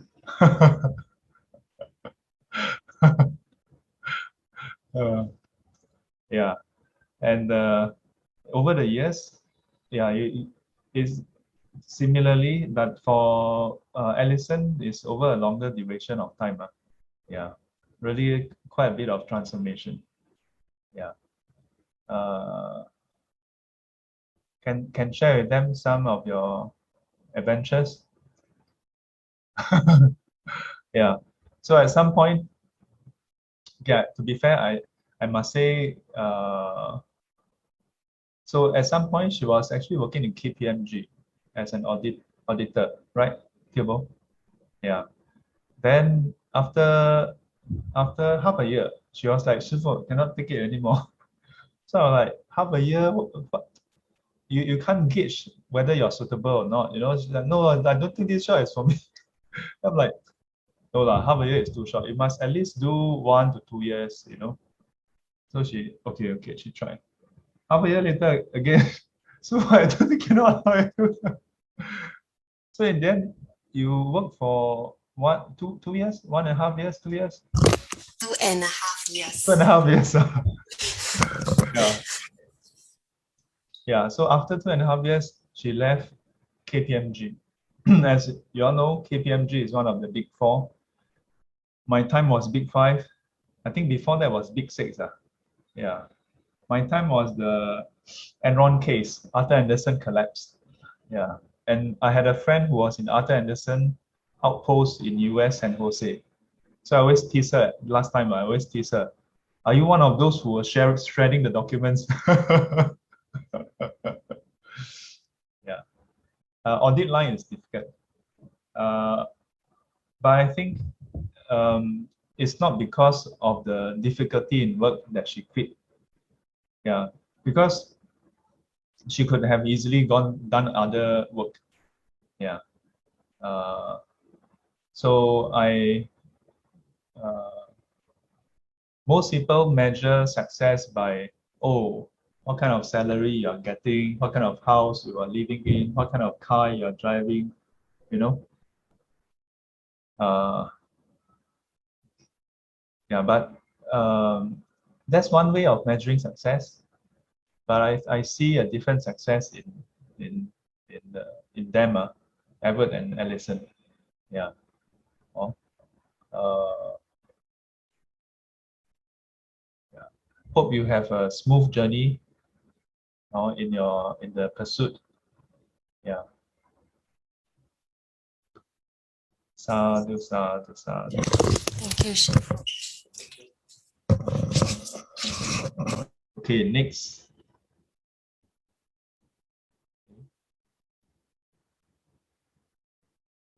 Karen Tong. Karen Tang. Karen. Karen Tang. Karen Tang. Karen Tang. Right. Yeah. First, thank you, Shifu, for offering this Heart Sutra for us. Yeah, it's my first time attending. For me, well, this is quite special actually, because I especially the condition in the rising and cessation. Because for me, due to the COVID, I need to cease my school operation. I have my own class school for 22 years. So this year I need to cease because I really have no students and all that. Actually last year already a bit, so but because I want to cling on it, you see. So even that the cost is there, I still want to cling on it. And then I spend money on people cleaning the place and all that. Even there's no profit, but I still cling on it. But then this year, because of attending this Heart Sutra, and Sifu has been talking a lot about the condition arising and cessation. Oh. Then I start to realize, yeah, the condition is no longer there for me to hold on the school. No point make things so difficult for everybody, even my partner, you see, because I want to cling on it. So I decided to, once and for all, to look at the cessation of the condition ceasing. I told my partner on the 14th of May, we all went down, clear everything. Wow. We donate out everything, those toys and all that for those people who wants it. The books I donate out and all that. Totally empty. Go back to the 22 year, the first time when we went into the place. It's totally empty. So yeah, actually it's quite good. You know, you feel that you understand the cessation of condition, because when the condition is no longer there, even you want to cling on it, you're actually causing yourself a lot of suffering for those few months that I have And been others as well. correct. So even my partner also, you know, I've been clinging on it. So even it affect my family also. So I think it's like quite magic work for me actually. So yeah, actually, yeah, like the day when I actually cleared everything last month, my daughter actually thought that, you know, I will be very upset because of 22 years. Then I suddenly realized when I look at the empty room, I say, hey, it's okay. I'm actually waiting for another arising, for another opportunity. Doesn't matter. I say, actually quite okay. Yeah, so thanks a lot, Sifu, for this class, and thanks a lot of people who make this class happen. Thank you so much. Yeah, thank you. You cannot imagine how I wish others would see it as swiftly as you do. Yeah, because and like in your case is a company for 20 over years. For other people's cases, it's a relationship. Yeah. And unfortunately, in some cases that I've handled before, the couples, they just go at each other for the longest I've heard was 10 years. Yeah. Not that the relationship is 10 years, is that they start the separation divorce process, and when the final paper is finally submitted and done with, it's 10 years. When I got to know that student, he was on the 7th year, and he was every week coming for group cultivation, and then he was telling me, "Well, super stress, very stress." Yeah. So you have no idea how I wish more people would see this aspect of life. Yeah. Yeah. That when conditions have changed and you still hold on to it, yeah, it really just brings you suffering. Yeah. But in the teachings, actually the teaching brings out another part, which is that even when conditions has not apparently changed and you cling on to it, your suffering has started. It's just that when things become more apparently changed, then the suffering reach a critical point, then we are aware of it. Yeah. So before the change has become apparent, we can say that there is the conditionality, suffering of conditionality. It may not be apparent yet. By the time it reaches that point, it's actually the suffering of loss. Yeah. But I'm so glad you see it. Thank you. Sadhu, sadhu, sadhu. Yeah. So all the volunteers who put in the effort for this class, you can see the results yourself. So you all get scolded by me, you should thank me for it.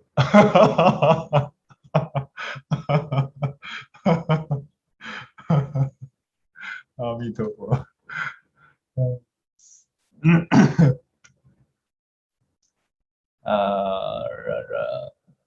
Iwa. Iwa. Where is Iwa? 有没有来？赖伊娃，赖伊娃。I think she's not here today. Not here today, huh? Okay. Next. Huh? Sorry? She has a question. Oh, yeah. She has a question. Should I answer her question, even though she didn't come? Yeah, I think she. 不来上课，我不回答你的问题。I think she because of her work. I mean. She couldn't attend. That's why she said she may not be able to ask this week. Yeah. Let me answer her question, okay? Let me see, where is the Heart Sutra, Heart Sutra, Heart Sutra. Hang on a second. Shifu is pasted in the chat by Hui Wen. What happened? Hui Wen pasted in the chat the question. Sorry, it switched. Oh, you posted, help me post it. Oh, thank you, Hui Wen. So, Shifu, I got a question which has been bothering me a lot. Pardon me for asking here in case I don't get a chance to ask next Saturday. I understand that as Buddhists, cultivating compassion is part of our practice. However, to cultivate, show compassion, however, how to cultivate or show compassion with wisdom? So that's the first question. How to practice compassion with those who persistently choose to live a rotten life, especially those who are part of our family or relatives. Or, for example, colleagues who persistently not doing their due diligence and pushing their work to others.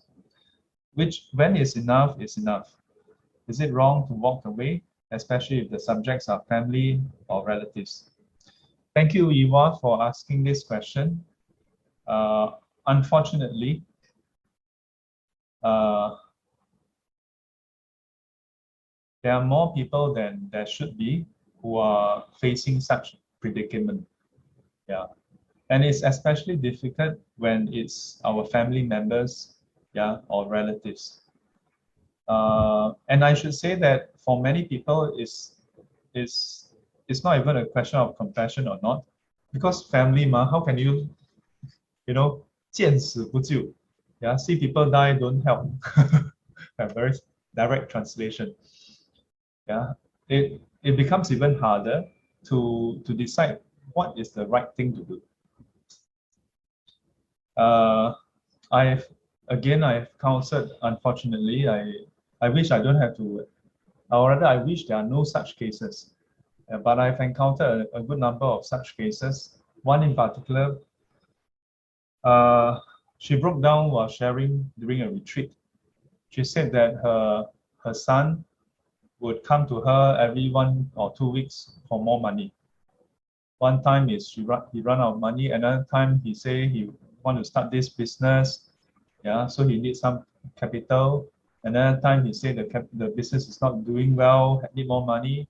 Another time he say he go and borrow from the loan shark. If he don't pay back, the loan shark will chop him up.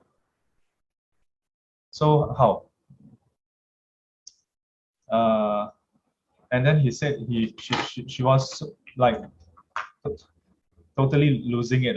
She told me that she feel like she wish she can just die and then her savings, HDB, can all be given to him. And then at which point she just broke down, and then I waited for her to finish crying. Then when she finished crying, then I took a piece of paper and then do the maths for her. And I asked her, I said, so let's look at some numbers. How much are you worth? Yeah, you said that you want to just die and give everything to your son, right? Let's see whether your son will be worth his while or not. Like, how much are you worth? 1 million, 2 million? Then she laughed. She said, no lah, not so much lah. I said, let's assume that you are worth 2 million, okay? Your house, your savings, CPF, everything. Let's assume. How long do you think it will last your son, the 2 million? And I told her, I said, based on the burn rate that you just described, it should last your son for 10 years. And after 10 years, you are long gone, and your son will be back to square one, back to the same problem. Because just giving him the money doesn't change the way he uses money. Doesn't help him relate to money in a different way. And it is the way that he relates to money that is causing this problem. Not the loan shark, not the business, not the friends, nothing to do with all that. It's the way he relates to money. Yeah, I told her that. Yeah. All you are doing is delaying it. It is like a pot that is on a burning stove for the whole day, and then it's drying up. You have a pail of water. What should you do? Should you put out the fire or pour water into the pot so that the pot don't burn dry? If you pour it into the pot, yeah, you will prevent it from burning dry. But as long as you don't put out the fire, it will burn dry eventually. You don't have unlimited resources. Of course, the right thing to do is just turn off the fire. Don't have to pour water. Unfortunately, in real life, it's not so easy to just change people's mindset. But that's the right thing to do. I myself, I ever had my secondary school teacher call me up asking me to give him money. Imagine your secondary school teacher. Yeah, like Ongchit. Yeah, exactly this is how I felt. When I was already a monk. Double. Yeah, can you imagine? But for me,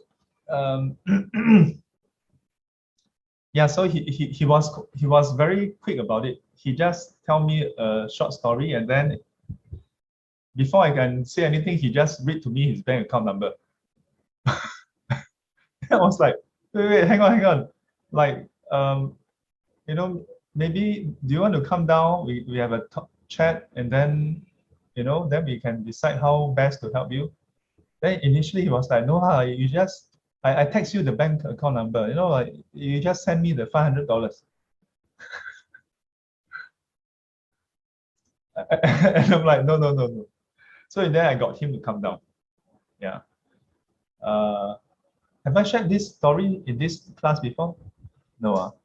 So long story short, he came down, I talked to him. Then he told me that there was this court case, yeah, and he's helping this friend of his to settle it or something like that, and then one of the court officer is helping to settle the thing, but need to pay some fees, yeah, for the court. There are some court fees. So I was like, doesn't sound right. So I asked him to give me the court case number. Yeah. You know that there are court case number? You don't know, right? Actually, I also don't know. But because I'm a Singaporean, in Singapore, everything has numbers. Even trees in Singapore has numbers. So how can a court case have no number? So although I don't know for a fact, I know by inference that there must be a number. Anytime you deal with the government in Singapore, any organizations, they always have a reference number so that they know what case you're talking about. So I asked him for a reference number. And then he's like a bit wishy-washy about it. So I told him, I said, it's very simple. Yeah. If the person refused to give you the number, then it's likely that the person actually conned you. Yeah. And if you don't wish to give me the number, maybe you're trying to con me. Yeah, I actually told my teacher that there's two possibilities. Either that guy is trying to con you or you're trying to con me. Which one is it? Yeah, basically, you have to give me a number. If you don't give me a number, I'm going to assume you're trying to con me. I'm like that. Now, for some people, they may feel like, wow, your own teacher, leh. How can you be so rough about it, so blatant about it? Yeah. Well, you're very stingy. $500 only like that, you tear away the face. No, it's not about the $500. Even if he asked me for $10, I will still ask the same question. If he asked me to lend him $10, that's different. But if he asked me to give him $10 to fix some problem like this, I'm like, no. It's a matter of principle and logic. It doesn't make sense. Yeah, it just doesn't make sense to me. But more importantly, later on, I called my fellow classmates. Yeah. And after I just shared that this teacher called me up, you know what is the first response from that classmate? His response was, "Huh, 你都打?" He even called you because they know that I'm a monk. But, he even called a monk, which means that he has called a lot of the fellow classmates. Yeah, and each of the story is slightly different. So up to you to guess which story is the real one. Yeah, and so I talked to my classmate because we are still in the same, we created a group chat, so we are still in contact, right? So my concern I shared with him was, what exactly is he facing? Yeah, so we distilled down to two things. One is gambling, one is women. Yeah. Yeah, either one. Yeah, or maybe he is kena con. Yeah.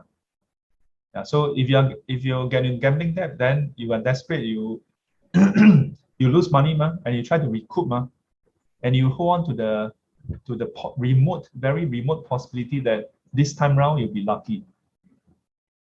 The trouble with this approach is when you do get lucky, who will stop when they're lucky? Nobody stop when they're lucky. And when you're not lucky, you don't want to stop. When you're lucky, you cannot stop. So you will never stop. Unless you're like me. I ever went to Las Vegas before. When I was not a monk. In case you thought, oh, Sifu went to Las Vegas. Yeah. And it was because my friend was in San Jose and she wanted to go to Las Vegas. So we stayed at the Bellagio. Then we went visit the different casino, and then there are a lot of shows there. We went to watch the shows and so on and so forth. So I won a total of $75 from Las Vegas on the slot machine. You know, they put in the quarter. Yeah. So one machine I won $50, another one I won $25. Yeah. And then I'm like, okay, I'm done. Yay. Bye-bye. It's not that I'm greedy or what. I'm like, there's no end to this. Consider this a bonus, then okay, I'm off. Yeah, I mean, at that point in time, $75 is like it's a waste of time to go there all the way there just to get $75. But it's just a thrill, to let people, so you see, until today I can tell people I won $75 from Las Vegas and I walk away from it.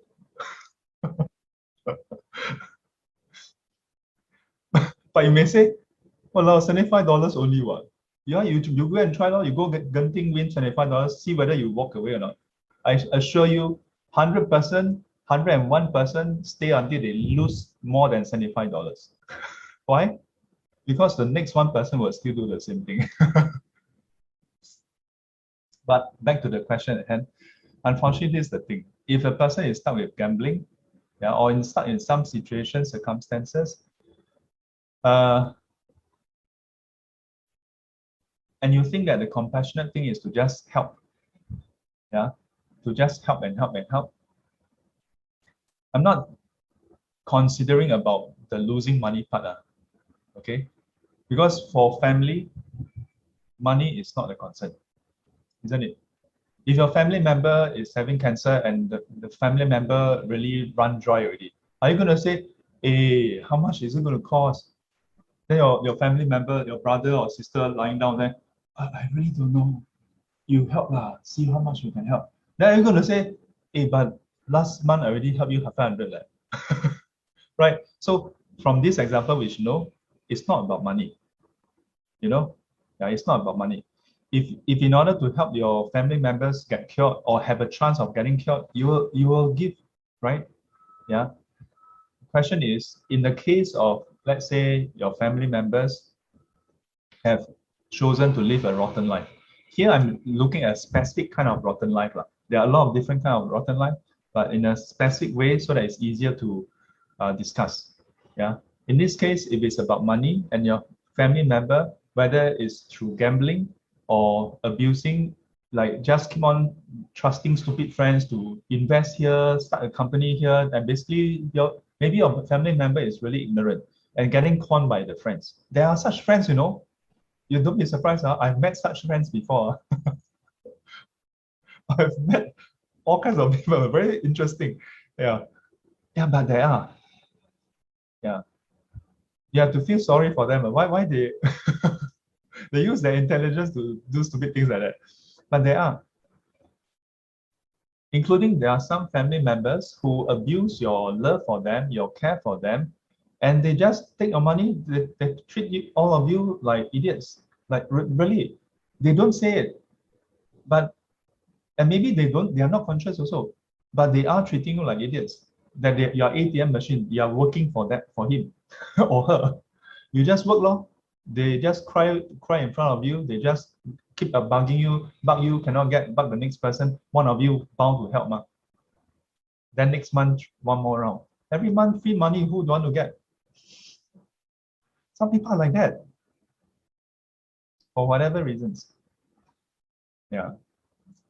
So as much as we have to acknowledge, it's not easy to say no. But you must know, by saying yes, it doesn't solve the problem. Yeah. You have to really bite a bullet and sit down and say, I want to help you, but on my terms, not on your terms. And at such point, there are a lot of different reactions. One of the common reaction is then they will play the what? Emotional blackmail card. You see how I'm suffering? You do this to me? What kind of brother are you? What kind of sister are you? What kind of father are you? This is called manipulation. Yeah, don't fall for that. Let me teach you a retort. Yeah, ask them back. If you're my brother, you wouldn't do this to me. Yeah, I sometimes tell people in their face, don't do this to me. It doesn't work on me. I'm cold-hearted one. Yeah, you can say whatever you want. I won't give in because you say that I'm not a nice person. So be it. Okay. Yeah, you don't kind of tell me, wow, Shifu, you're not compassionate. I tell you, I don't need to tell you. Yeah, I don't need to tell me. I tell you, I'm not compassionate one. So what else do you have to say? But I'm interested to help you. I'm not compassionate, but I like to solve problems. So I'm happy to help you. But it must solve the problem. So there are people who have tried all kinds of funny things, but it doesn't work for me. Yeah. But I don't say that this will work for you. This approach may not work for you because you are not cold-hearted like me. You are more compassionate than me. So people pull your emotional heartstring a bit, tug a bit. Okay, I help. I help. Yeah. You see people. Yeah. How many of you, when you see people cry, you don't get moved?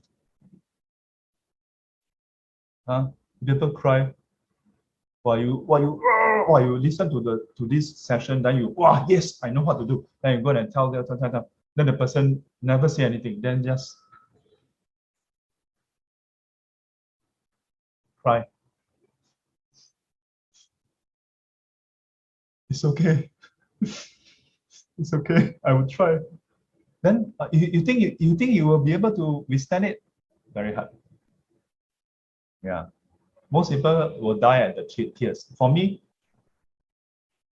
you know what I'll do? Where's my prop? What I will do is cool, right? How much tissue you need? Then I'll just wait long. I'm very free. I can wait one. I can wait for you. When you finish, when you want to finish crying, yeah, finish already. Finish, done. Okay, let's talk about your problem.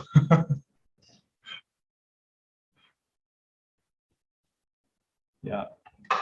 How to be compassionate will have wisdom. So of course, the wisdom part must come in right at the front. You must make sure that you make the right call. Yeah. And the last thing I want to share about this is I have this friend who work with different bodies. One of the project that she worked on is in collaboration with this credit bureau something one.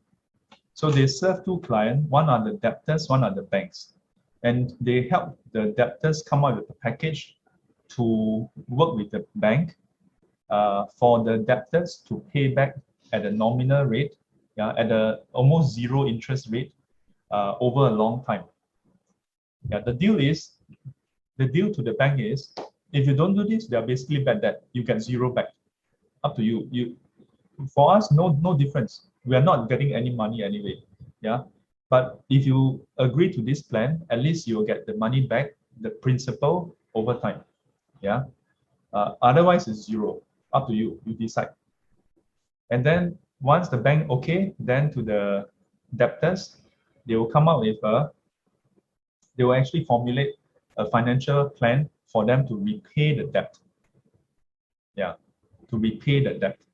And the thing I want to highlight here is, most people think that to help our family members, then you put them on a shoestring budget, then they have to, like really scream every day to pay off everything. Assuming one specific case of living a rotten life means not taking care of their finance and then going to debt. That approach doesn't work. So that organization, very interestingly, the plan that they come up with actually includes creature comfort, actually include perks once a month. For example, watch a movie once a month. For example, go for a meal in a restaurant once a month. Yeah, I was like, huh? What? This person in debt either go bankrupt or follow this plan? Oh, you mean follow this plan can still have a bit of perk? Say, yeah. Why? And she explained, she said, because if you tighten too much, the person cannot sustain it. After a while, the person kiss you, go crazy, and basically just go and spend everything that they have and just say, forget it, and go bankrupt. Not sustainable. So you said, for normal human being, you need to give them a bit of perk once in a while. They need to feel like they are working for something and they are getting some benefit out of the deal also. Yeah. And this can be applied in our cultivation also. Can be applied in so many areas. Yeah. And it's a parallel to what the Buddha said, right? Too tight, the string will snap. Yeah. Too loose, no results. Either way. Yeah. Oh. So compassion with wisdom, you must not follow your emotions. Or the person cry louder, you help. Not reliable. Yeah. Really sit down, use the teaching on the conditions, ask the person a lot of questions, examine all the conditions. Then you have a clearer picture. It doesn't always mean that you don't help directly. It just means that you have to have a clear picture before you decide what is the best way to help. Okay, I think without further information, I cannot give more specific suggestion. Okay, we are running over time. So let me quickly go to the next few person in the list. Mei Zhen, Mei Zhen, like. Hi everyone. Hi Shifu. Can you hear me? Yes. Oh, okay. For me, my sharing is just very short. As with some other brothers and sisters, it's also not my first time doing this workshop, and I think I also continue to learn from this. But one thing that actually kind of impacted me during one of the classes was when Shifu mentioned that this is like your 20 over time, or I don't know how many times in the workshop, and yet you are still continuing. And for me, it took me a bit of time to sign up for this workshop. So in contrast, I see that there's still a lot more that I need to learn, and I need to continue to learn from this workshop as well as learn from you and the others.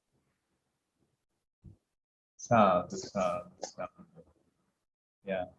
So I quote my primary school friends and teachers. 学海无涯. Yeah. The ocean of learning has no cliff. Yeah. In other words, learning has no end. Yeah. There's no boundaries to it. normal sea, yeah, normal sea, you will always meet the shore, right? So there's a boundary to the ocean. But the sea of learning has no boundaries. Yeah. So no end. Okay. Koyong highlight her question, the earlier question by Iwa, whether it is wrong to walk away, especially if it's family or relatives. Depends on the circumstances, as I mentioned. Oh yeah, I think Iwa is here online already. Would you like to turn on your webcam? Yeah. So is it wrong to walk away? It depends. Yeah. But here I want to highlight the difference between walking away in terms of giving up and turning your back versus not helping the way our family or relatives want us to help. Don't be shoehorned into this false dichotomy. Either you help me my way, or else that means you are a bad person, or else it means you're abandoning me. No. The way they want us to help is just one way to help. There may be other ways to help. We are helping, and if our family or relatives are living a rotten life, then by virtue of experience, what are the chances that their assessment is the best assessment? You know, if their assessment is so good, they shouldn't be in this state. Yeah, not always true. Yeah, but chances are maybe good to seek second, third opinion, and we should be the second, third opinion, right? Oh, Eva says, sorry, Sifu, I don't know why my video cannot be on. How about your mic? Can your mic be turned on?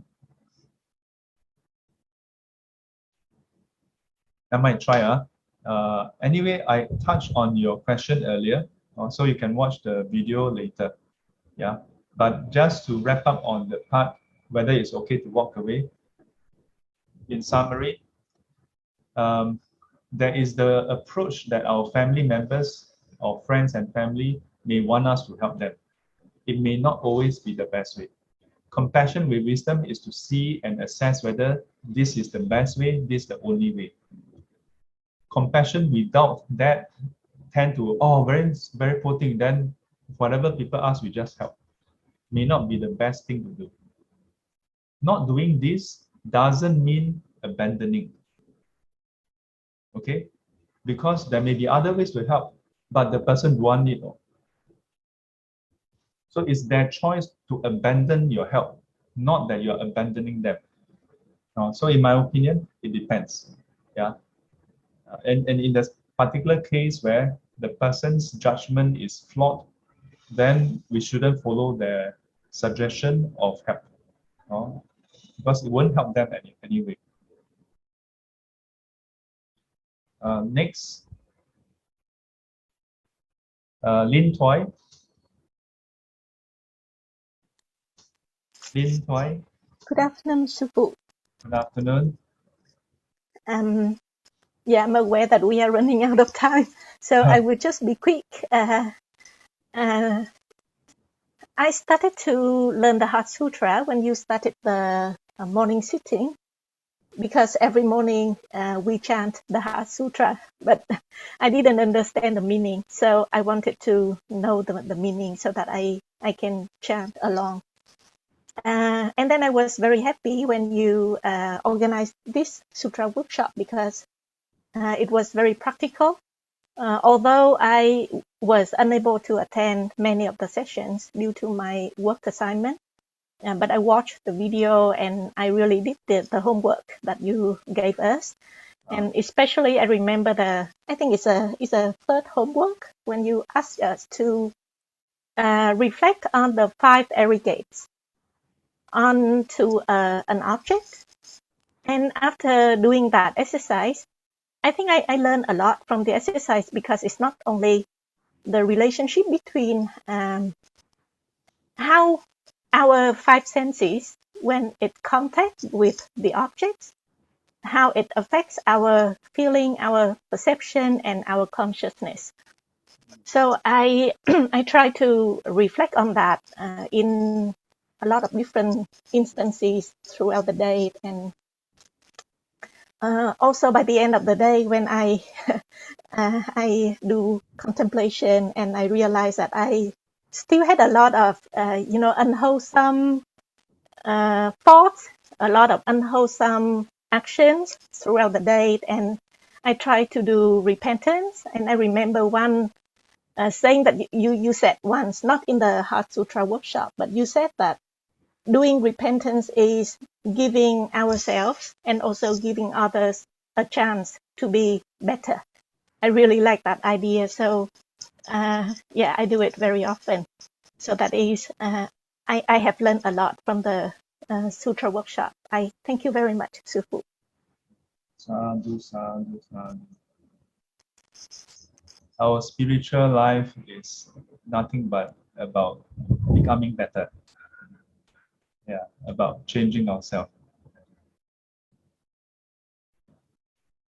I'm glad it has helped you. 加油.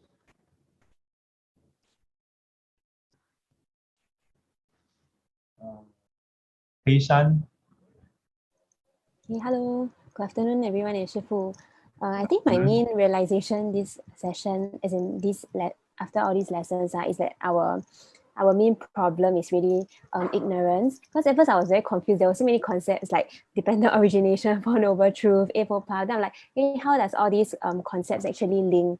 Then I realized actually what the similarities in all the concepts are is ignorance. So like for dependent origination, the first one is ignorance, like it's the start of everything lah. Then in the Four Noble Truth is like, in the second noble truth, they say like the origin of our suffering is craving, clinging. So that also came from ignorance. Yeah, then also I think the 10 factors that you mentioned previously also, that one of them, I think the last factor is also ignorance.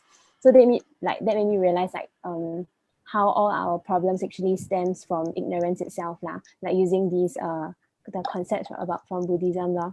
Yeah, then I also like what you talk about, the 3 stages of wisdom, the Wen Si Xiu. So I think I think the Heart Sutra is the first stage, which is the Wen, the knowledge of wisdom. Yeah, then really depends on ourselves, like which is the Si and the Xiu, whether we really reflect and contemplate, and then whether we really cultivate the third step, whether we use it in our life. So I think also hearing everyone's sharing is also helping us cultivate this second and third stage. Yeah. Personally for me, I think when Shifu asked us to think about the 3 things that upsets us, I realized that these 3 things are all have a lot of attachments to the I and the self lah. So like for example, the sentences are like, I'm not good enough, people are not so understanding, and when somebody who I'm like connected to leave me. So all these are like very all the attachment to myself. Yeah. So I think in terms of the cultivation part, a takeaway and intention that I'll bring in my daily life is that I want to like care without attachment to myself. Yeah. I think that's my main learning lah. Thank you.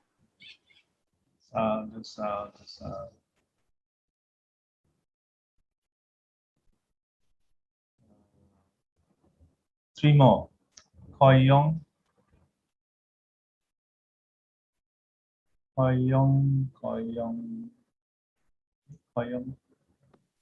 Is it? Koi Yong, yes, right? Sorry, I was on mute. Yeah, I've learned about Buddhism when I came into touch in my 30s. So I thought maybe after I retire, I start learning. That was a very bad decision. I should have done it in my 30s. So I hope it's not too late. Not too late. I was introduced to you to learn from you by a friend. Oh. Yes. So I'm very grateful to her. And the first which I learned from you was one of those meditation where you had some compassion, which I feel so touched. And then I think dependent arising, I saw this message about that's why I wanted to learn more, because I've recited sometimes I recite Heart Sutra without knowing what's the meaning, though I do guess a bit here and there. Then I realized that there's, after you've gone through, I realized that there's a lot of meaning which I don't know.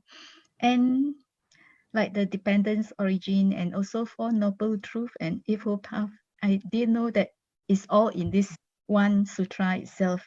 So it's very good. It's an eye opener. But I found that I haven't catch anything, or maybe I did catch something, and I feel that I've been lazy. So maybe I should learn more and also attend more of your Heart Sutra classes, because after I joined, I seem to have more questions. However, on myself, the first exercise which you told us to do, the three things that agitate me, and I find that there's a lot of I in it, like the previous lady has said, and I have things like I'm more attached. I'm still concerned about people's opinion of me. I'm not good at sharing. It's like clinging. It's a lot of I inside as well. In terms of my experience, I always reflect. I mean, during this 8-9 weeks, I always reflect on the things that has happened before. So I try to reason for it, saying that, oh, this is condition has happened. That's why these things happen. I try to tell myself that, it's emptiness, try to 放下吧 kind of things. So hopefully, I'll try to apply more in my daily life, and also you're talking about this 6:30 and 7:30 a.m. I hope I'll be able to wake up early and join. Thank you, Sifu. Very good. Do join us. Yes. And don't worry about being lazy. I'm also lazy. Yeah. Just as long as we don't lazy together. Thank you, Sifu. 阿弥陀佛，阿弥陀佛。加油加油。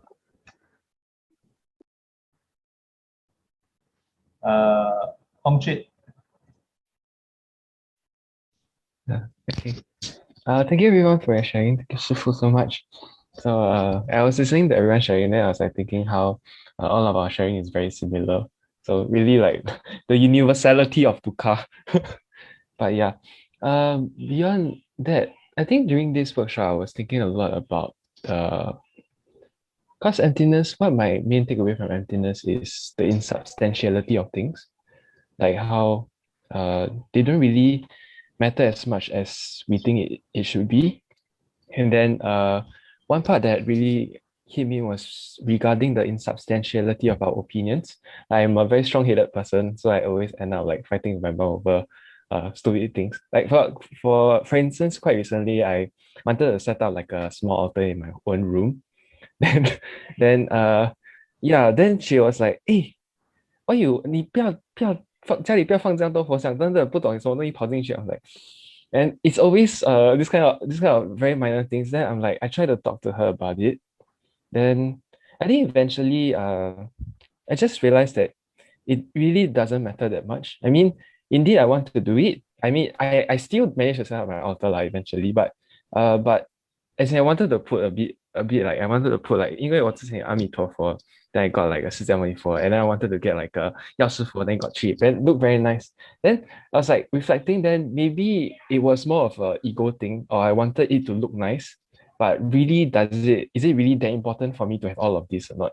So always have a bit of clashes in opinions, but also helped me to reflect a bit more of my own intentions to begin with. And yeah, ultimately it doesn't really matter at the end of the day that much. So that was my takeaway. Thank you.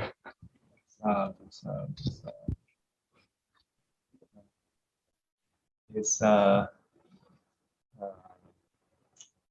还是那句话 not easy. Yeah. I understand that some of you have to leave now. Two more person. Hui Wen, and then followed by Long John.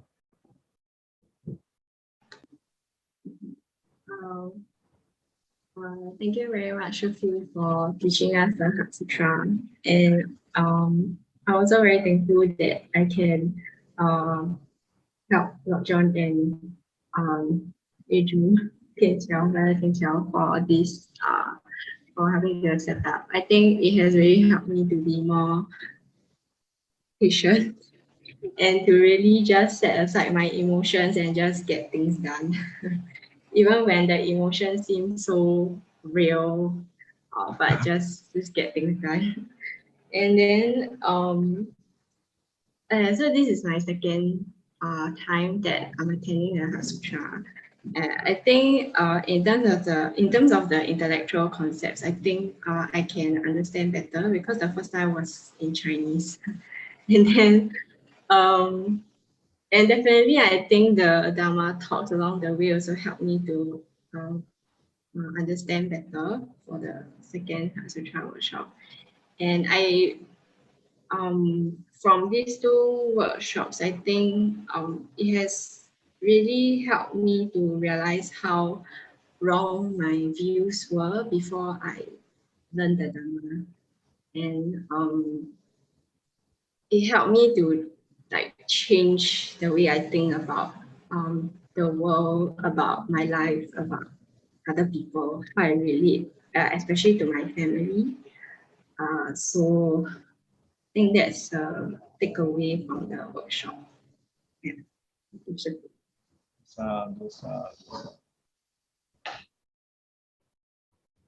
Last but not least, Long John. 还有一个 Andrew 还没有讲。他走了。啊，他走啊，还没有拍照啊。他说他要去开会。啊，哎呀。他放了，然后他就走掉了。Oh, okay. Thank you, Sufu and everyone, for attending this Heart Sutra class. For me, I think most of them have said it. Especially a listen part. They say we can see that our likings and our aversion, and we cannot see the conditions behind it at that point of time. It's only after that then we can see it. So still trying very hard. I think ultimately it's still my laziness. I think I have to put in more effort in practicing. Yeah. And then the three things, I think the three things is all mostly due to laziness. I think I must put in more effort.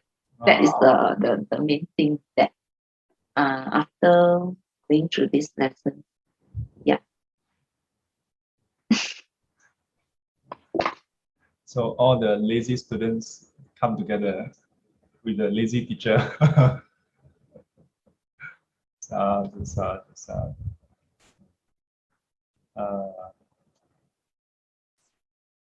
With today's session, the workshop, this run of the Heart Sutra workshop comes to end.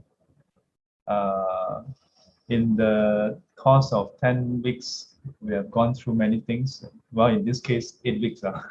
First time, don't finish it. Yeah. I'm glad it has helped you all have a better appreciation of the teachings, and in various different cases, different ways of applying it. But as they always say, let this not be an end, but be a start, yeah, to our daily usage of the Dharma.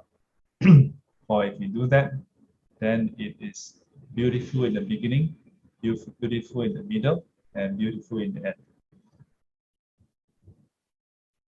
I'd like to extend special thanks to Tian Qiao and Hong Fa Tuan for making this possible.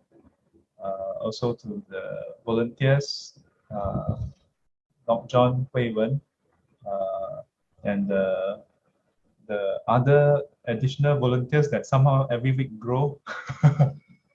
We have May, we have Vicky, we have Omchit, we have at some point I think Marcel, Xiu Yin, Sai Kiang, I think basically the whole Xiao Pusa somehow got involved. Is there anyone I missed? Yeah, I think basically it. Yeah. Thank you all. Yeah. Yeah, all the volunteers. Okay. Appreciate very much. Yeah. And most importantly, for everybody to come together to learn. May this plant the seeds for our growth and progress in the Dharma and ultimately lead to final Nibbana. Sadhu, sadhu, sadhu. 愿消三障诸烦恼，愿消三障诸烦恼，愿得智慧真明了，愿得智慧真明了，不愿罪障悉消除，不愿罪障悉消除，世世常行菩萨道。世世常行菩萨道。阿弥陀佛。阿弥陀佛。起立。